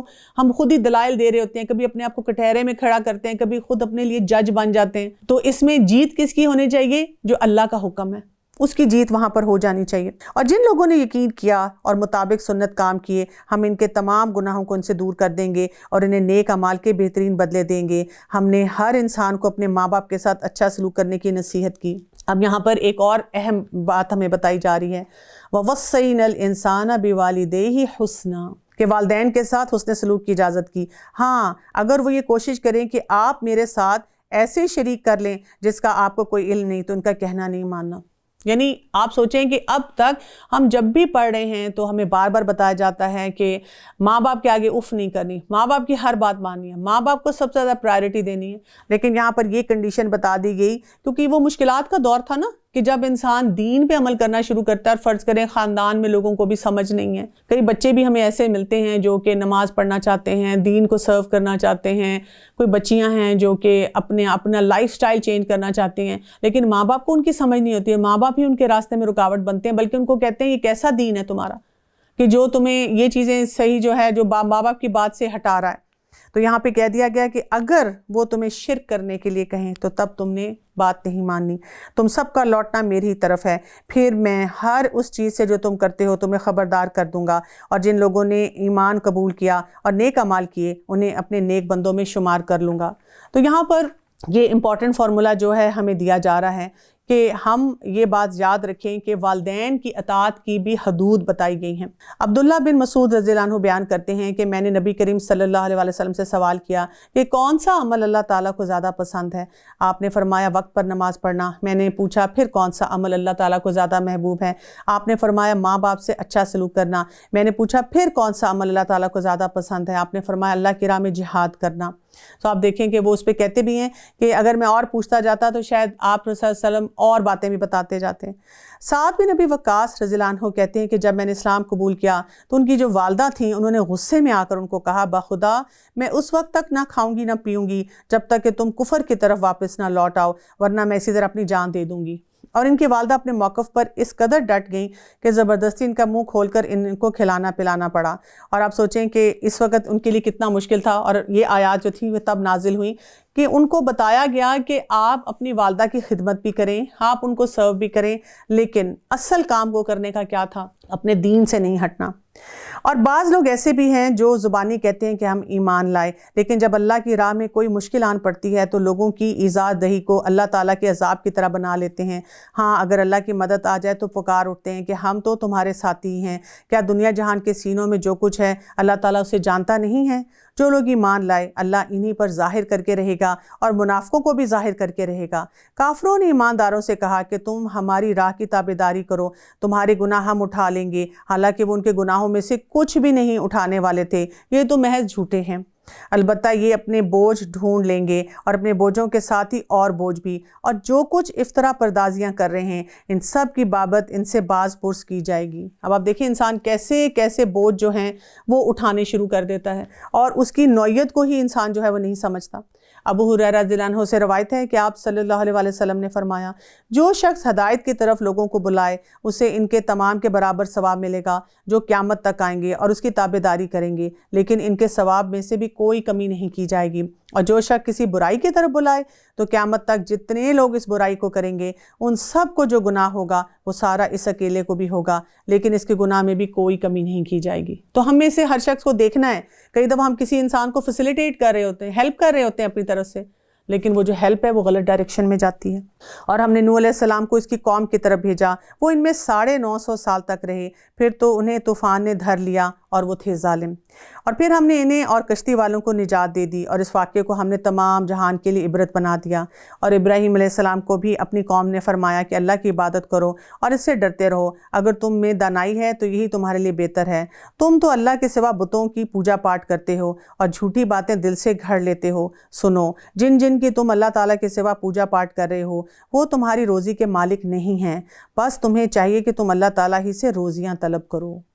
تو روزی کس نے دینی ہے؟ اللہ نے، اور پھر کیا کرنے کی ضرورت ہے؟ وَاعْبُدُوهُ وَاشْكُرُوا لَهُ إِلَيْهِ تُرْجَعُونَ۔ یہاں پہ بات کیا ہو رہی ہے؟ اسی کی عبادت کرو، اسی کی شکر گزاری کرو اور اسی کی طرف تم لوٹائے جاؤ گے۔ یعنی عبادت جب انسان اس کا صحیح ایسنس لے لیتا ہے، انسان اس کو سمجھ لیتا ہے، پھر ہی شکر گزاری کی طرف بڑھتا ہے۔ اور اگر تم جھٹلاؤ تو تم سے پہلے کی امتوں نے بھی جھٹلا دیا، اور رسول کے ذمہ تو صرف صاف طور پر پہنچا دینا ہی ہے۔ وَمَا عَلَى الرَّسُولِ إِلَّا الْبَلَاغُ الْمُبِينُ۔ تو رسول نے تو صرف بات کو پہنچا دینا ہے، جیسے ہمارا بھی اب کام یہی ہے، رول یہ کہ ہم بات کو پہنچا دیں۔ جس نے فالو کرنا ہے اس نے خود اپنے لیے فیصلہ کرنا ہے۔ کیا انہوں نے نہیں دیکھا کہ مخلوق کی ابتدا کس طرح اللہ نے کی، پھر اللہ اس کا اعادہ کرے گا؟ یہ تو اللہ تعالیٰ پر بہت ہی آسان ہے۔ کہہ دیجئے کہ زمین میں چل پھر کر دیکھو تو صحیح کہ کس طرح اللہ تعالیٰ نے ابتدائی پیدائش کی ہے، پھر اللہ تعالیٰ ہی دوسری نئی پیدائش کرے گا۔ اللہ تعالیٰ ہر چیز پر قادر ہے۔ ان اللہ علی کل شیء قدیر، یعنی اللہ تعالیٰ کی قدرت کو ہم کسی طرح سے بھی جو ہے وہ چیلنج نہ کریں کہ جو چیز اللہ تعالیٰ کرنے پہ قادر ہے اس کے بارے میں سوچیں۔ جسے چاہے عذاب کرے اور جسے چاہے رحم کرے، تم سب اسی کی طرف لوٹائے جاؤ گے۔ تم نہ زمین میں اللہ تعالیٰ کو عاجز کر سکتے ہو اور نہ آسمان میں، اللہ کے سوا تمہارا کوئی ولی ہے اور نہ مددگار۔ جو لوگ اللہ کی آیتوں اور اس کی ملاقات کو بھلا دیتے ہیں وہ میری رحمت سے نا امید ہو چکے ہیں اور ان کے لیے دردناک عذاب ہے۔ ان کی قوم کا جواب بجز اس کے کچھ نہ تھا کہ وہ کہنے لگے اسے مار ڈالو یا اسے جلا دو۔ آخر اللہ نے انہیں آگ سے بچا لیا، اور اس میں ایماندار لوگوں کے لیے تو بہت سی نشانیاں ہیں۔ ابراہیم علیہ السلام نے کہا کہ تم نے جن بتوں کی پرستش اللہ تعالیٰ کے سوا کی ہے یہ کچھ نہیں، صرف تم نے انہیں اپنی آپس کی دنیا کی زندگی کی دوستی پر ٹھہرا لیا ہے، پھر کچھ بعد تم سب قیامت کے دن ایک دوسرے سے کفر کرنے لگو گے اور ایک دوسرے پر لعنت کرنے لگو گے، اور تمہارا سب کا ٹھکانہ دوزخ ہوگا اور تمہارا کوئی مددگار نہ ہوگا۔ یعنی دنیا کے فائدے کے لیے لوگ جمع ہو جاتے ہیں نا کہ ابھی ہمیں کوئی فائدہ ہو جائے گا، لیکن آخرت کے بارے میں وہ نہیں سوچ رہے ہوتے۔ آج کل کے دور میں ہم ان کو کہتے ہیں they are short sighted people, وہ کہتے ہیں ابھی جو ہونا ہے نا حالات ہیں، ابھی دیکھ لیں آگے کی دیکھی جائے گی، جبکہ عقل مند انسان وہ ہوتا ہے جو فار سائٹڈ ہوتا ہے، وہ دور کی سوچ کے ساتھ آج کے لیے فیصلے کرتا ہے۔ اور ہم نے انہیں ابراہیم علیہ السلام کو اسحاق، یعقوب علیہ السلام عطا کیے، اور ہم نے نبوت اور کتاب ان کی اولاد میں ہی کر دی، اور ہم نے دنیا میں ہی انہیں ثواب دیا، اور آخرت میں تو وہ صالح لوگوں میں سے تھے۔ اور لوط علیہ السلام کا بھی ذکر کرو، جبکہ انہوں نے اپنی قوم سے فرمایا کہ تم اس بدکاری پر اتر آئے ہو جسے تم سے پہلے دنیا بھر میں سے کسی نے نہیں کیا۔ یعنی اب آپ دیکھیں اب اس وقت کی ٹریجڈی کیا ہے، نہ صرف یہ کہ اس کو لیگلائز کر دیا گیا ہے، بلکہ باہر کے ممالک میں ویسٹرن کلچرز میں آپ جائیں بڑے بڑے بل بورڈز ہیں، اور اس کے علاوہ سکولز میں اب ایسی بکس انٹروڈیوس کی جا رہی ہیں جس میں سیم سیکس پیرنٹس ہیں، کہ بچوں کو کہا جائے کہ یہ نارمل کانسیپٹ ہے اور آپ اس کو ایکسیپٹ کرنا شروع کریں۔ اور اس وقت کیا تھا کہ یہ وہ کام تھا، وہ بدکاری تھی جس سے پہلے کبھی بھی امیجن نہیں کی جا سکتی تھی کہ یہ ہوئی ہے۔ کیا تم مردوں کے پاس بدفعالی کے لیے آتے ہو اور راستے بند کرتے ہو اور اپنی عام مجلسوں میں بے حیائیوں کا کام کرتے ہو؟ اس کے جواب میں اس کی قوم نے بجز اس کے اور کچھ نہیں کہا کہ بس جا، اگر سچا ہے تو ہمارے پاس اللہ تعالیٰ کا عذاب لیا۔ لوط علیہ السلام نے دعا کی کہ پروردگار اس مفسد قوم پر میری مدد فرمائے۔ قال رب انصرنی علی القوم المفسدین۔ اور جب ہمارے بھیجے ہوئے فرشتے ابراہیم علیہ السلام کے پاس بشارت لے کر پہنچے، کہنے لگے کہ اس بستی والوں کو ہم ہلاک کرنے والے ہیں، یقیناً یہاں کے رہنے والے گناہ گار ہیں۔ ابراہیم علیہ السلام نے کہا کہ اس میں لوط بھی ہیں۔ فرشتوں نے کہا یہاں جو ہیں انہیں ہم بخوبی جانتے ہیں۔ لوط علیہ السلام کو اور ان کے خاندان کو سوائے ان کی بیوی کے ہم بچا لیں گے، البتہ وہ عورت پیچھے رہ جانے والوں میں سے تھی۔ پھر جب ہمارے قاصد لوط کے پاس پہنچے تو وہ ان کی وجہ سے غمگین ہوئے اور دل میں رنج کرنے لگے۔ قاصدوں نے کہا آپ خوف نہ کھائیے، نہ آزردہ ہوں، ہم آپ کو وہاں آپ کے متعلقین کے بچا لیں گے، مگر آپ کی بیوی کو عذاب کے لیے باقی رہ جانے والوں میں سے ہوگی۔ ہم اس بستی والوں پر آسمانی عذاب نازل کرنے والے ہیں اس وجہ سے کہ یہ بے حکم ہو رہے ہیں۔ آپ دیکھیں بار بار جب لوط علیہ السلام کا ذکر ہوتا ہے اور ان کی بیوی کا ذکر ساتھ آتا ہے تو ہمیں خاص طور پہ اس ہوموسیکشویلٹی کے لیے بتایا گیا ہے کہ اس کے لیے ہمارا کوئی سافٹ کارنر نہیں ہونا چاہیے، کوئی ہماری ہمدردی نہیں ہونی چاہیے، کیونکہ وہ صرف اس ہمدردی کی وجہ سے ہی پیچھے رہ گئی تھیں۔ البتہ تحقیق ہم نے اس بستی کو بالکل عبرت کے نشان بنا دیا ان لوگوں کے لیے جو عقل رکھتے ہیں۔ اب عقل والے سوچیں تو پھر ہے، عقل والے تو کہہ رہے ہیں کہ ان کی اپنی خواہشات ہیں، ہم کیوں ان کی خواہشات میں انٹرفیئر کر رہے ہیں۔ اور مدین کی طرف ہم نے ان کے بھائی شعیب کو بھیجا، انہوں نے کہا اے میری قوم کے لوگوں، اللہ کی عبادت کرو، قیامت کے دن کی توقع رکھو اور زمین میں فساد نہ کرتے پھرو۔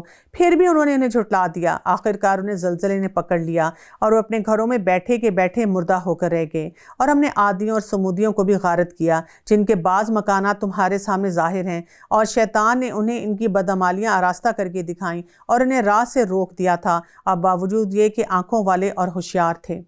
اور پھر کیا کہا، اور قارون اور فرعون اور حامان کو بھی، ابھی کیونکہ ہم نے قارون اور حامان کے بارے میں بھی پڑھا تھا، وَقَارُونَ وَفِرْعَوْنَ وَحَامَانَ لَقَدْ جَاءَهُمْ مُوسَىٰ بِالْبَيِّنَاتِ فَاسْتَكْبَرُوا فِي الْأَرْضِ وَمَا كَانُوا سَابِقِينَ۔ کیا ہوا تھا ان کے ساتھ؟ ان کے پاس موسیٰ علیہ السلام کھلے کھلے معجزے لے کر آئے تھے، بینات لے کر آئے تھے، پھر بھی انہوں نے زمین میں تکبر کیا، لیکن ہم سے آگے بڑھنے والے نہ ہو سکے۔ بڑھ گئے آگے، نہیں بڑھ سکے۔ تو بات کیا کہ تکبر کرنے والا انسان بھی کتنے سال تکبر کر لے گا؟ آپ دیکھیں اگر ہم انسان کا ایک لائف سائیکل ہی دیکھ لیں، پیدا ہوتا ہے بچہ پھر بھی ڈیپینڈنٹ ہے پیرنٹس پہ، اسی طرح جب انسان بڑھاپے کی طرف جاتا ہے پھر بھی ڈیپینڈنٹ ہے کسی نہ کسی کے اوپر کہ اس کی نرسنگ کیئر کرے۔ ایک وہ جوانی کے کچھ سال ہوتے ہیں جس میں ہماری میں جو ہے ہمیں پتہ نہیں کہاں پہنچا دیتی ہے، پھر تو ہر ایک کو ہم نے ان کے گناہ کے وبال میں گرفتار کر لیا۔ ان میں سے بعض پر ہم نے پتھروں کا مینہ برسایا، اور ان میں سے بعض کو زوردار سخت آواز نے دبوچ لیا، اور ان میں سے بعض کو ہم نے زمین میں دھنسا دیا، اور ان میں سے بعض کو ہم نے ڈبو دیا۔ اللہ تعالیٰ ایسا نہیں کہ ان پر ظلم کرے، بلکہ یہی لوگ اپنی جانوں پر ظلم کرتے تھے۔ اور حقیقت یہ ہے کہ اگر ایسے لوگوں کو چھوڑ دیا جاتا، اللہ تعالیٰ کی طرف سے آزادی دے دی جاتی، تو آپ سوچیں عام لوگوں کے لیے کتنی مشکلات ہیں۔ ابھی بھی آپ دیکھیں کتنی بیماریاں، جیسے ہوموسیکشوالٹی کی بھی ہم بات کر رہے تھے، وہ پھیل رہی ہیں، ایسے لوگوں تک پہنچ رہی ہیں جو اس کام میں ملوث بھی نہیں ہیں، صرف ان کی وجہ سے۔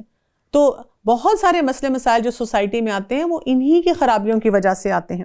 اور جن لوگوں نے اللہ کے سوا اور کارساز مقرر کر رکھے ہیں، ان کی مثال مکڑی کی سی ہے۔ اب یہاں پہ بڑی خوبصورت مثال آ رہی ہے جہاں پر اس پارے کا اختتام ہو رہا ہے۔ مثل الذین اتخذوا من دون اللہ اولیاء کمثل العنکبوت۔ کس کی مثال دی جا رہی ہے؟ مکڑی کی سی مثال دی جا رہی ہے۔ کیا ہے؟ اتخذت بیتا، جس نے کیا کیا ہے کہ اس نے گھر بنا لیا ہے، اور ساتھ کیا کہہ دیا گیا، حالانکہ تمام گھروں سے زیادہ کمزور گھر مکڑی کا ہی گھر ہوتا ہے، کاش کہ وہ جان لیتے۔ وَإِنَّ أَوْهَنَ الْبُيُوتِ لَبَيْتُ الْعَنْكَبُوتِ لَوْ كَانُوا يَعْلَمُونَ۔ یعنی انہوں نے کیا کیا؟ مکڑی کا گھر بنایا۔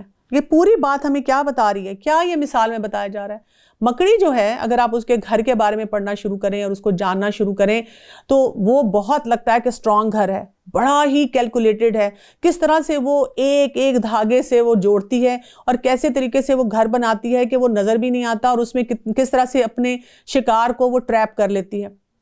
لیکن جب وہ ٹوٹنے پہ آتا تو کیسے آتا ہے؟ ایک ہاتھ سے ہم نے یوں کیا، کوئی ہم نے ہاتھ میں کوئی ڈسٹر پکڑا ہے اور اس کو یوں گھمایا اور وہ سارا کچھ جو ہے وہ ختم ہو جاتا ہے۔ تو جو لوگ شرک کرتے ہیں یا شرکیہ راستے پہ جاتے ہیں، انہوں نے بھی بڑا گھر بنایا ہوتا ہے، بڑا اپنے آپ کو سمجھا ہوتا ہے کہ پتہ نہیں ہم کیا کیا کریں، بڑے منصوبے ہوتے ہیں، لیکن وہ گھر بھی ایسے ہی بکھرنے والا ہے اور ایسے ہی ٹوٹنے والا ہے۔ اللہ تعالیٰ ان تمام چیزوں کو جانتا ہے جنہیں وہ اس کے سوا پکارتے ہیں، وہ زبردست اور ذی حکمت والا ہے۔ وَتِلْكَ الْأَمْثَالُ نَضْرِبُهَا لِلنَّاسِ، اور ہم ان مثالوں کو لوگوں کے لیے بیان کرتے ہیں۔ وَمَا يَعْقِلُهَا إِلَّا الْعَالِمُونَ، اور ہم ان مثالوں کو لوگوں کے لیے بیان کرتے ہیں، انہیں صرف علم والے ہی سمجھتے ہیں۔ جو کہ علم صحیح طرح سے حاصل کرتے ہیں۔ اللہ تعالیٰ نے آسمان اور زمین کو مصلحت اور حق کے ساتھ پیدا کیا ہے، اور ایمان والوں کے لیے تو اس میں بڑی بھاری دلیل ہے۔ ان فی ذالک لآیۃ للمؤمنین۔ اب یہاں پہ ہمیں کیا بتایا جا رہا ہے کہ فائدہ کس کو ہے؟ ایمان لانے والوں کو ہی فائدہ ہے، اور باقی جو لوگ شرک کر رہے ہیں وہ کیا کر رہے ہیں؟ اپنے لیے سب کچھ تباہ کر رہے ہیں۔ تو اللہ تعالیٰ ہمیں یہ توفیق عطا فرمائے کہ ہم علم بھی حاصل کریں اور اپنی عقل کو بھی صحیح طرح استعمال کریں۔ وآخر دعوانا ان الحمد للہ رب العالمین، سبحانک اللہم وبحمدک، اشہد ان لا الہ الا انت، استغفرک واتوب الیک۔ السلام علیکم ورحمۃ اللہ وبرکاتہ۔